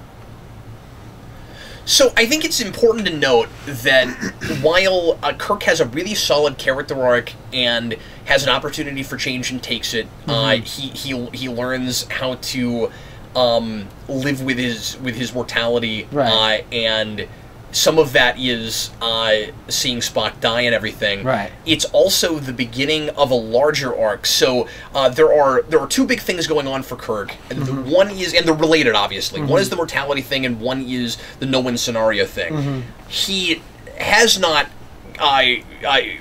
made up. Well, I mean, I guess he thinks he's made up his mind, but. This movie isn't about Kirk coming to terms with the fact that there are no-win scenarios. When we get to 3, he still does not believe in the no-win scenario, and he goes and he rescues Spock, and Spock is able to come back from the dead, and he still never believes in that. So in that way, Kirk is Batman. He is the guy who refuses to change. Right. But isn't kind of the reason that he goes after Spock because he doesn't believe in the no-win? And that's what I'm saying. That's what I okay, think. yeah, that's... Just want to make sure I was on the same page with you there. Right. Alright, that just looks like a cratered moon, doesn't it? I love that shot where like the Enterprise is down underneath it and they pan up and the Reliance. What was that going on? More red alert? There's a red alert. It was So blinking. there's a lot of character complexity in this movie. There's a lot of thematic complexity in this movie. It is a very by-the-book 3-act structured story. Right. And that's also part of what makes it work so well, especially for a larger audience. It's very accessible because it's familiar, and so the movie is able to be really smart while simultaneously being something that's easy for everybody to sink their teeth into. Right, I think so it doesn't have to water the story down in order to do that. It just knows how to present it in a very simple and like easy to get your mind around kind of way. Right, exactly. That's what brought in a lot of people who probably only had a casual familiarity with Star Trek. And people who think that Star Trek's too heady or Star Trek is boring. Right. I have a technical question here that I just thought about. They're traveling on opposite sides of the planet. Number one, don't we usually know that a starship can't see on the other side of a planet or a planetary body? I mean, I don't think that's true, is it? Doesn't I don't know. Just depend on the sensors and stuff? Well, I don't know. if it is true, Here's the thing. Enterprise We can hide see the behind Reliant. we hide behind moons and stuff a lot, but there's usually some other component to it. It's Like not a magnetic just, field, yes. Right, yeah. So that may be, but if the Reliant can't see the Enterprise for that reason, why can the Enterprise see the Reliant? I mean, I realize they know they're doing this on purpose against the Reliant, but they just showed it on a graphic. Also, if they were to take a stance while on the other side of the planet but up near the pole, they could actually fly more slowly and get around it at the same pace that the Reliant is trying to travel around its equator. So I think they could hide a lot more easily. And then they wouldn't be so easily outpaced, as Spock says. I don't know. It's nice that we have this this really pretty nebula in this movie, but like all of space isn't nebulous. It's not. It's not all nebulas. But we're always near nebula all the time, and it kind of looks like Feature just a little bit. Yeah, somewhat. Well, you know, all the nebulas done in a similar style. Yes, this interesting how there's a lot of parallels between this and like. There's specifically the submarine movie I can't remember what it's called, where it had like Robert Mitchum, where it's the one that they kind of base Balance of Terror off of. Yeah, I can't remember the name of that either. And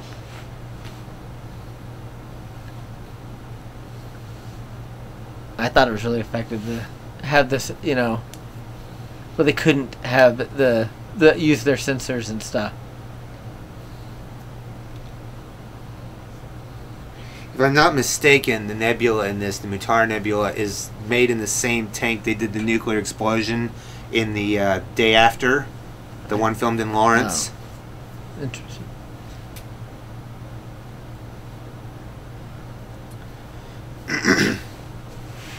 Oh, surprise, surprise.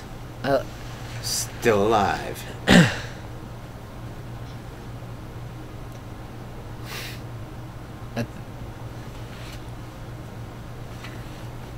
Oh. This does feel like a story that it would have looked very different, certainly. But I think one of the things that makes this movie work so well is it is a classic TOS kind of story. We could have told this story in TOS on television, yeah. And you would have done it this way. It would have been minimalistic. Right. I mean, I obviously we've got a bigger budget to build stuff, and Genesis wouldn't be as fully realized as it is, but this idea of never putting our villain and our hero on screen and doing all this between two ships. It's very, yes, much like Balance of Terror. That kind of a callback, yeah. And I think, yeah, and this could have worked. If they had decided to do it as a TV movie, I think it still could have worked. It could have been great. Honestly, been if they had done that, if they were not very confident in it because of how critically lambasted the last movie got, and if say maybe Nimoy decided not to come back and they weren't sure they wanted to go to the theater without Spock. I don't know if that would have happened, but that could have been a thing too. This could have ended up being an underrated gem that was brilliant but nobody saw. Right. Or like wasn't on video for the longest time, or Unfortunately, that would have been the end of Star Trek. It would have, that's part of why I mentioned that, because there are so many. I mean, really every step along every step along the way in Star Trek is a moment where this could have and should have been the end of Star Trek. There's no reason it should have lasted as long as it did. It's amazing. Exactly. I mean, it was almost gutted after one season. Right. You know, and then obviously almost after 2 seasons. Right. And yeah, and without that 3rd season, you know, NBC did everything they could to get rid of Roddenberry. They didn't like him, and you know, without a lot of people don't like the 3rd season is weak compared to the first 2, but of course, yeah. Without that 3rd season, it would not have probably gone into syndication. I don't know how true this is. I think this is right. It's one of those things that I read in a couple places, and I've been saying it for years, and so I'm questioning if it's true because it sounds too good. Yeah. But I have heard that 79 was the precise number you needed for syndication. It's usually 100 episodes, but back then that would have probably been the bare minimum of 79 because. So like I don't know the math, but they would want to show it 5 nights a week at like 6 o'clock or something like that. Yeah, good call. You know, and so obviously it has to go in syndication before anybody ever thinks to bring it back again. It's got to get more popular than it ever was when it was on first run, and that never happens. Right. Or at least never happened back then. Right. Yeah, and I can't think of a show that got more popular after it was canceled before Star Trek. You know, motion picture was, like I said, so critically lambasted that very easily another movie could have never happened. Right. Or that movie could have not done the big guns that it did. Like, if it had not made any as much money as it did, especially with how much people hated it, we wouldn't have gotten another movie. Right. It's just, it goes on and on and on. Right. And then Next Generation, it's amazing, made it past a couple seasons. Right. And it was almost, after the first 2 seasons and then the failure of Star Trek V, that, you know, they weren't sure. I mean, at that point, they were like, you know, we don't want that to be the last movie of the original. And then if you don't bring Worf in, DS9 probably gets canceled. If you don't bring in 7 of 9, Voyager probably gets canceled. Enterprise did get canceled. And then after that, we've kind of just been limping along. Yeah. He's still kind of a little robotic there. He's not completely recovered from the that's an excellent point. Yes. And now he takes the tactical station because Saavik, once again, he's not the navigator, but yet later in the later films he goes back to be the navigator. Oh, that's a good point too. I forgot about that. So why is Chekhov even allowed to be on the bridge after what's happened? Dr. McCoy certified him as okay to return to duty. Maybe so, but like I feel like that was court-martial offense. They'd have to investigate. I think at this point they saw a thing crawl out of his ear. Yeah. Well, sure.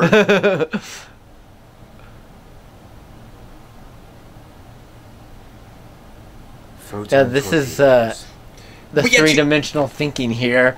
Yeah. We're moving it down the Z-axis. It's about time. Yeah. Yeah, because we've never done that before. Yeah.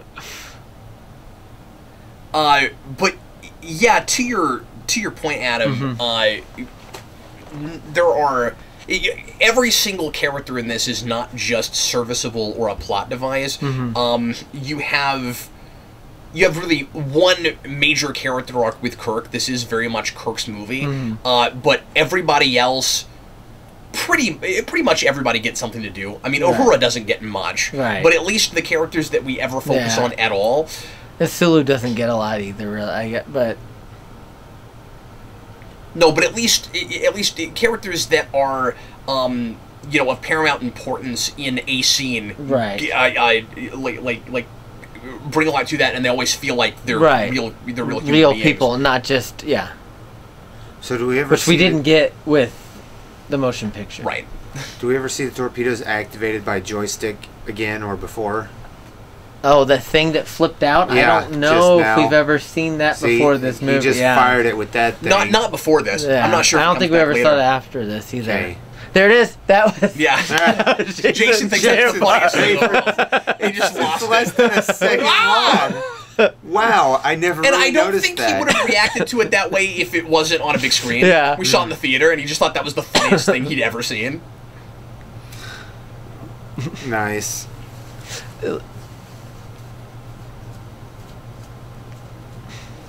And he's going to be Two-Face here in a second. That means that that means I know I wasn't in the theater with you guys when I saw this, but that's the last place I saw it. So obviously, because this movie is so beloved, we can't stop trying to make it again and try to rip it off. And I don't mean just Star Trek. I mean a lot of things. Keep going to Wrath of Khan. It has that iconic, almost Star Wars level status for a science fiction thing. In that, I don't mean that it's as popular as Star Wars. I just mean that it's ingrained. A lot of and a lot of its images and ideas are just cemented. Like kind of sewn behind our eyes now, and so we can't stop going back to it. It's like so many really great, thoughtful pieces of art that are able to be good commercial entertainment and tell a good story at the same time. Where there's not a magic bullet. The way you make this happen again, and you can't always be sure that it's going to, is to come at it with the same attitude and approach that Meyer and Harv Bennett and these guys came to in creating something fresh and new, but staying true to the spirit of Star Trek, as opposed to trying to copy it and just recreate the exact magic again. The way you make that magic happen again is, by definition, the only way you can recreate the magic is to make something that is completely different and nothing like this at all. And that was obviously Star Trek Into Darkness' greatest sin. Yeah. But also Nemesis, and also Nemesis things about some of 09, and no, Nemesis had already done that. That is a really pretty prop, I must say. I wouldn't mind having that on display. Yeah, and Enterprise, I think, is obsessed with this prop. Yeah? Oh, yeah. The series Enterprise is obsessed with this prop. I'd never had this thought before, but they loved coming up with pieces of technology with buttons and things that twist and turn, and like there's and they would come up with like bombs you had to not bombs, but like I was gonna say bombs you had to defuse. I guess just things you had to turn off, or everything was gonna explode, or whatever it is, something connected to your computer system or to a weapon system or something, where there's switches and knobs. Exactly. And there was an example. I was just rewatching Enterprise last night, and in Regeneration, there's like this metal thing that Trip turns, and it turns off all the Borg stuff. It's exactly like that. Well, do you remember the one in Minefield? No, I don't remember. Where Reed is gets his the leg in impaled, his leg, and he's stuck on the outer hull of the ship, and he's got to, I don't know, do something with that is diffusing. He's got to diffuse the mine, and there's just this step-by-step process where it's like putting together IKEA or something. There's all these things. They love that stuff. One crippled starship, right there. And then, And I've always wanted a model of Reliant that looks like cell that, blown busted off. up. Yeah, people who get models and bust them up, sure. and do that. Sure. And it's a really good looking one when they do it too. And you're talking about another overly complicated thing in Star Trek was the in First Contact when they get rid of the deflector dish to get it off of the yes, no. typing all that stuff in and then pulling that thing out. No, it feels like a video game mission. So there's the insert shot. So remember, we've obviously got to talk about the setup for Star Trek 3 and the fact that it's not a setup, but I've always had a hard time believing that. Right. And I know it's true, but it's insane in my mind to imagine two things. A, that you have Spock do the mind meld with McCoy. He says remember, and they weren't even thinking like we're gonna bring him back next movie. It was just a hope thing. Is that what they say? Yeah, that's what they say. So I know that they did the Genesis, or not the torpedo tube on the Genesis planet against Nick Meyer's wishes and stuff. But that insert shot. Yeah. And then the line "Remember" was not part of that. I don't think Studios wanting to put that in after the test screen. I might be wrong. I don't know. I don't think that's the case. Okay. It's been a while since I've looked into that part of it. But when they made this movie, there was no plan to bring Spock back. Right. And in fact, in the earliest drafts, they tried to kill Spock off at the beginning. Right. But then they realized it would kill the whole. That would be it for the movie. The audience would be completely... You'd lose your audience. I guess what the way they talk about it in the 50-year mission is more just as they made more drafts, the death just keeps getting pushed back farther and farther into the script. Yeah. Yeah, it could have been like an X-Men 3 thing, where we kill off a beloved character in, like, the first act, and then you're crushed for the rest of the movie, but the movie is trying really hard to still make you have a good time, and you're like, yeah, but you just put a harpoon through my chest that I can't get out. Yeah. That was a really bad movie. Yeah. There he is. We are talking for one of the greatest villain deaths of all time. Yes, and there it goes. That was it. That was it for Khan, basically. Yeah, and I mean, he could have been really overused. Right. Obviously, there's a lot of interesting things we probably could have done in exploring his character, but it's not about him. It's about Kirk. Right. And so everyone. I mean. It's just Meyer knows how to structure a story. Every character is feels like a real person, but is in service to our protagonist, including Spock. Right. This story's not about Spock. Right. You know how we don't really want to talk about Discovery again, but interesting. Nick Meyer supposedly involved in Discovery. Did he actually do anything for that show? As far as I can tell, he did. I bet he wrote scripts they didn't use. Okay, but I don't know. Yeah, his name is never on a script. He was there to write. They gave him a kind of a token producer credit, like consulting producer. Right. But originally he was supposed to write on that show. Right. And his name, by the last at least couple episodes, is not on it anymore. Okay. He is one of, it seems like, several people who were either fired or left. Okay. Probably left when Fuller left, probably, maybe. Well, I don't know, though, because the thing is, Fuller left before the show even started airing. That's true. Oh, that's true, too. But his name is on it through the through at least the first half of the season. That's what's weird is I didn't notice Fuller's credit not being there anymore until the last episode. I didn't know they took his credit off. I think his credit comes off. I might be remembering that wrong. The Genesis planet. He just ran into that guy. The volcanic activity on the Genesis planet is brilliant looking. Yes. And I still have a hard time believing that this movie comes out in 1982 with that graphic. It looks amazing. Right. I love when he goes down the ladder without... So I still don't understand why Spock couldn't have put on a radiation suit. I don't think I don't didn't get have why he enough didn't have time, enough I guess. I don't buy it. If he had enough time to do that mind meld. I've always thought that. But you know what? Scotty's wearing a radiation suit, so maybe it didn't matter. Maybe there was so much radiation the suits wouldn't have been effective in that chamber. They don't tell us that, though. I know. Scotty says the radiation, I can't go in, or something like, or like he says the radiation.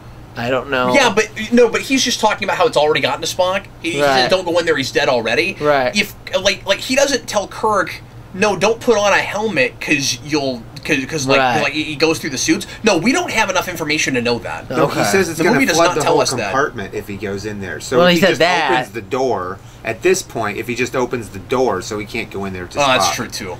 So yeah, but we don't know that to begin with. It must Spock got in there, so we could really use some site-to-site transport. And that would have made any sense because it had a revolving door. I know, but at the beginning. And that Spock goes in there, it would have flooded the compartment and killed all those people to begin with. When he went in there the first time. Yeah, I guess that's true. He didn't take the thing off. That's the whole point. Yeah. Yeah. Though I find it hard to believe that this plastic is keeping the radiation out. It's fancy transparent aluminum, apparently, or something. Do you feel that what they did in the second Abrams movie detracts from this scene at all? We'll get there. Unfortunately. Well, I already answered that question earlier, Brandon. Yes. I mean, I am reminded of other things that rip this off, and it's kind of irritating when I watch these scenes. Right. I'll have a kind of a momentary lapse where I'm like, oh yeah, I'm kind of re-experiencing that for a second, but it doesn't last. Look at that. Sure. He got two-faced. Yeah, and I guess I never noticed just how green his skin is, which is wonderful. It's so genuine and authentic to the original series. Yeah. Boy, he aged about 100 years in. Yeah. And again, this is why things like Enterprise and Discovery kind of irk me, because this movie makes a really good case for being able to cover, and I can't even say sins with this movie, but you can cover a multitude of sins with creative license you feel the need you have to take by just being thoughtful in your storytelling and your characterization and being consistent with the rules of the universe and the events that you've already established. So he can make this look more nautical and look almost nothing like the motion picture, and it feels more authentic than motion picture did. Even though I think that movie was trying to more or less kind of look more authentic to what they had done before in some ways. Have you guys seen Ready Player One yet? No. I have not seen it yet. Okay, I won't spoil anything, but I will say there is a wonderful Trek reference. Yeah. Specifically related to the scene, and cool. And that's all I'm going to say. But it's great. Recommended for the theater. Yeah. Cool. There she is, trying to keep it in.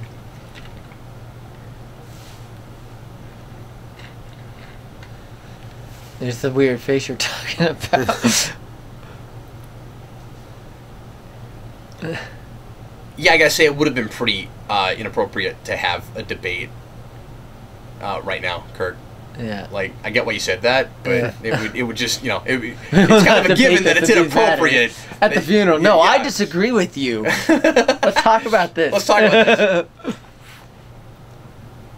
I think Shatner turns in a brilliant performance in this movie, but I will never understand that choice. Yes. That facial. I'll He's never trying understand to keep it in or whatever, yeah, but it's very... I like Scotty with the bagpipes. Yeah, bagpipes.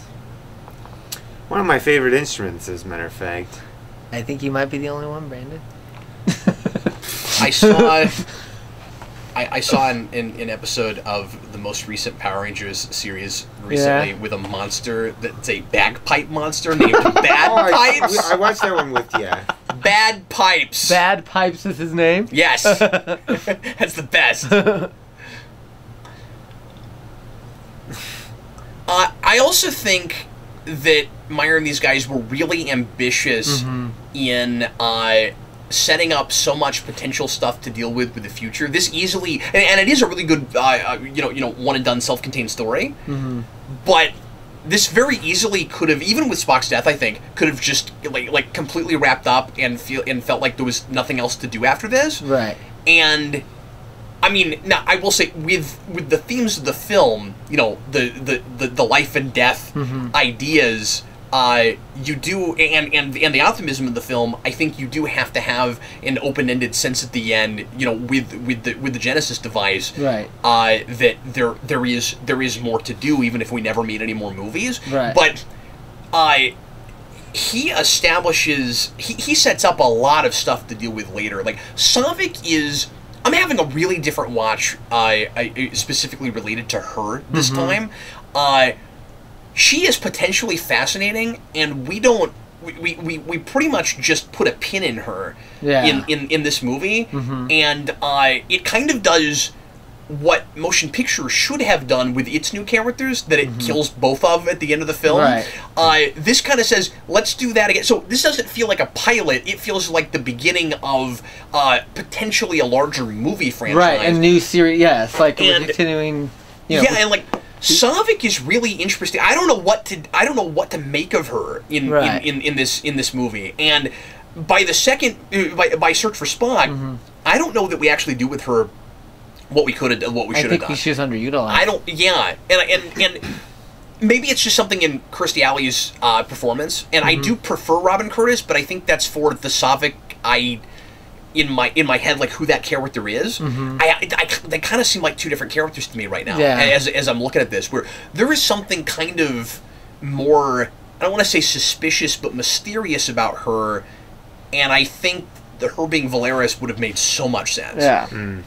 I think, and I think they all said that after the fact. She should have been the like the right place, but it's an ends justifies the means thing. Right. That really, she should have been the anti-Spock. Right. Is what I'm saying. That makes so much sense. And she looks almost devastated at the funeral. Right. That's the thing I'd never noticed before this viewing. Right. That she looks like she wants to punch someone. Right. She should have, like, murdered a Klingon. Like, oh, there's so much interesting we could have done with her. You know, also, it could have been a reveal that she's a Romulan. It could have been that everyone thinks she's a Vulcan. It could have been Simon Tarsi's thing. That could have been great. Right? Yeah. Drumhead. That would have been really cool. I heard that... Such a missed opportunity. I've never thought about that. Savik is so much more interesting, potentially, than she actually ends up being. Sorry, go ahead. I heard that when they wanted to make... Or when they made Cause and Effect, that they wanted the woman officer behind Kelsey Grammer to be Kirstie Alley as Savik again. As a little Cheers thing there. That would be awesome. It would have made no sense. It would have made no sense at all. But that actually, that ship or whatever, the Soyuz or whatever it was, or no, the well, I don't know. The Bozeman. I forget what the Bozeman. Yeah, it was supposed to have happened before this film. That's what I thought. Yeah, that's what I was. Because wasn't it like 70 years or something? Yeah. So it was a few years before this. We can't forget Spock.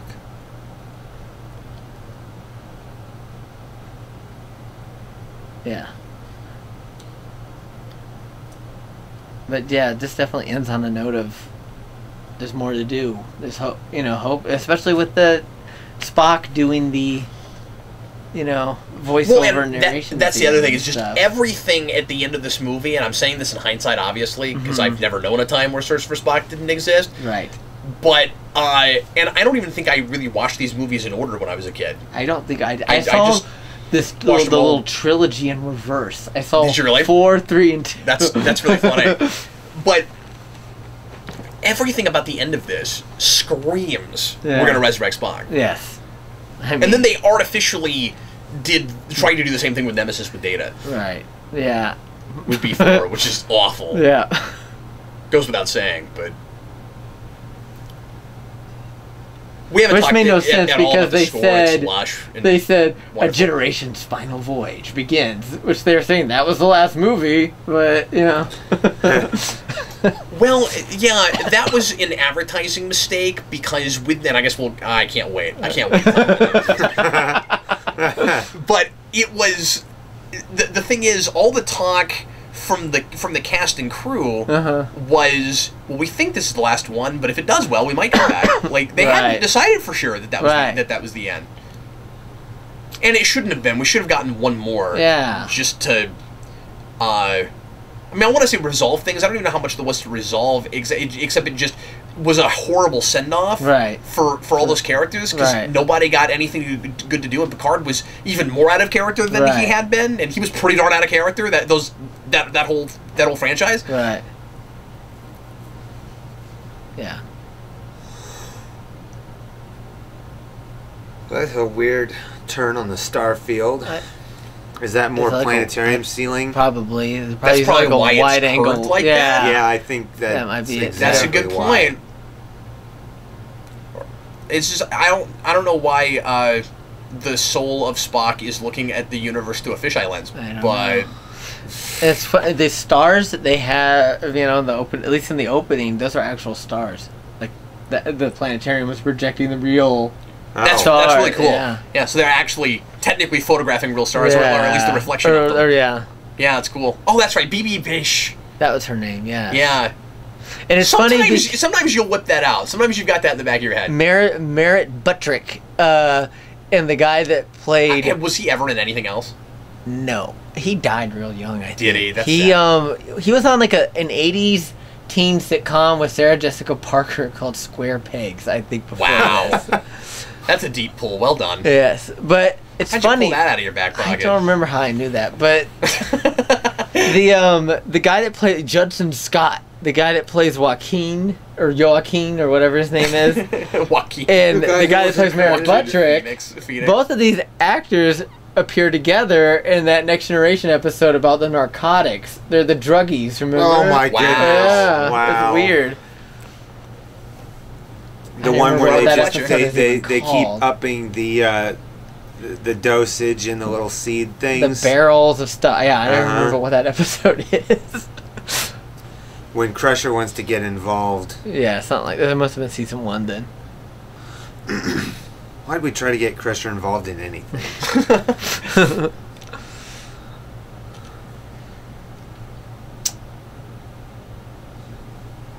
Yeah. Some people say that. I mean, okay. I don't want to be mean because he's not alive anymore. But James Horner, he ripped himself. He plagiarized himself a lot. And some people say that the score for this movie was kind of, at least somewhat plagiarized from his score for the '80s Star Wars knockoff Battle Beyond the Stars. Oh, really? Yeah, I didn't know that. And I listened to a little bit of it. I could kind of hear it, but... Well, and I think he has that problem a lot later, but I might just be ignorant of his previous work, but, like, no, you can hear Wrath of Khan in a lot of things he does after this. There's the thing I call the James Horner build-up music. It's like, ba-da-dum.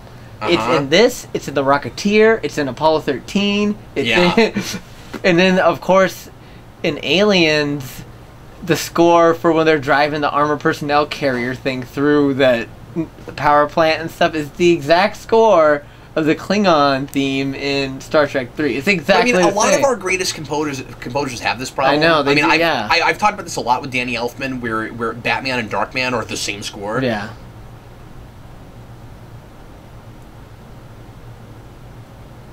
Yeah, a lot of, I guess, I don't know if you can really call it plagiarism if you're plagiarizing yourself. I don't know. It's not it's just, you're just repeating yourself. You're just repeating yourself. And sometimes... And you can't really blame people that much because they have that in their head. That's what comes out, you know? If it works really well for the piece, if it enhances the story in some way, and it helps the thing feel like a cohesive piece, then regardless of the fact that it reminds you of another score they've done, maybe it's fine for that piece, but it's really difficult. If the thing is, if it takes you out because you're familiar with that score from something else, then like you're distracted, and that hurts your appreciation. That's kind of problematic. So like it's impossible not to compare these things if you have the knowledge you have. Right, exactly. Yeah, and it doesn't really take me out when I watch those other films and stuff. But if you write a score every year, and especially if people or multiple scores, and especially if a studio comes to you basically typecasting you as a composer, and they want you for particular sensibilities and stings and stuff you've done in the past. James Horner score. We want that. We want what you did in this movie. Yeah, do that again. Yeah. So it's. I can sympathize with that plight. Right. I think that becomes a real difficult conundrum. I feel like maybe One of Horner's worst scores is Amazing Spider-Man. Oh, really? I didn't realize And he did there's stuff like Wrath of Khan that. all over that score. Yeah. And I've talked about that a lot, so I won't talk about it here, especially because we're almost done with these credits. But, Yes. oh yes, and sound by Glenn. Glenn. Forgot about that. And the color by Movie Lab. It's a lab for movies.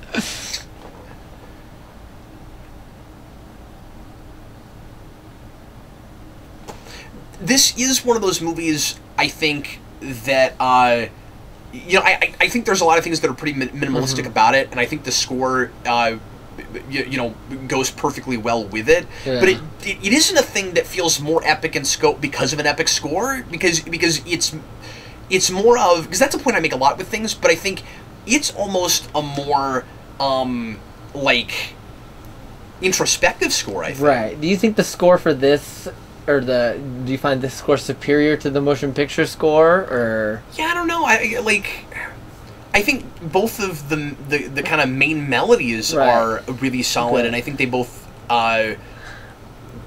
they both, you know, go with their Right. respective properties really well. I think they're kind of hard to compare. I don't know. think I think I they're hard to like. compare as well. I think that this might have a better overall, overall, but there's certain cues that are in. Yeah. You know, I don't think obviously it's in the motion pictures that are overpowering. really good. But some of that is just because this is so much of a tighter film. Exactly. It's not, yeah, because a lot of the music for the motion picture was just, you know, the music for them looking at stuff on the screen. Yeah, like and motion stuff. picture is a great concert, and this is a great story. Right. So you're almost, in a way, Right. you're almost asking me to compare like a rock album to a score. Right. Or Exactly. like an orchestra concert Right. to a movie going experience. You know what I Right, mean? exactly. Because I still say motion picture feels like it's backwards, where it's not us. We didn't score the movie. We scored the score with Right. movie. Right. I can see what you're saying. Definitely. You movied the score. at Yeah, that you movied point. the score, Yes. exactly.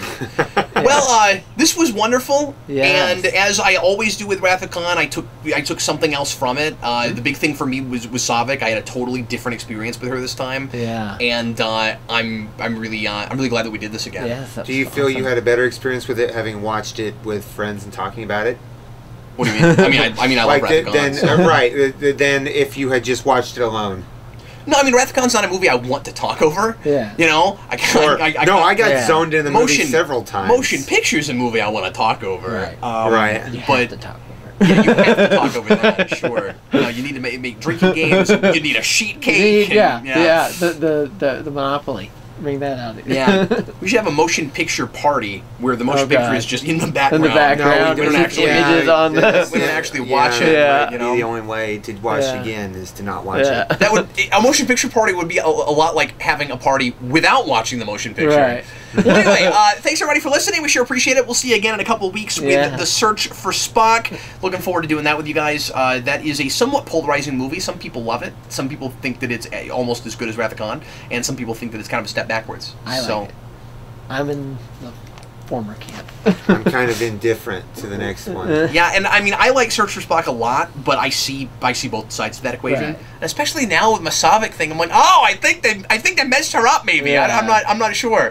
But anyway, thanks again for listening, everybody, and we will see you again soon. I was Captain Logan, I'm Brandon. It's Adam. and we'll see you again soon. Yeah.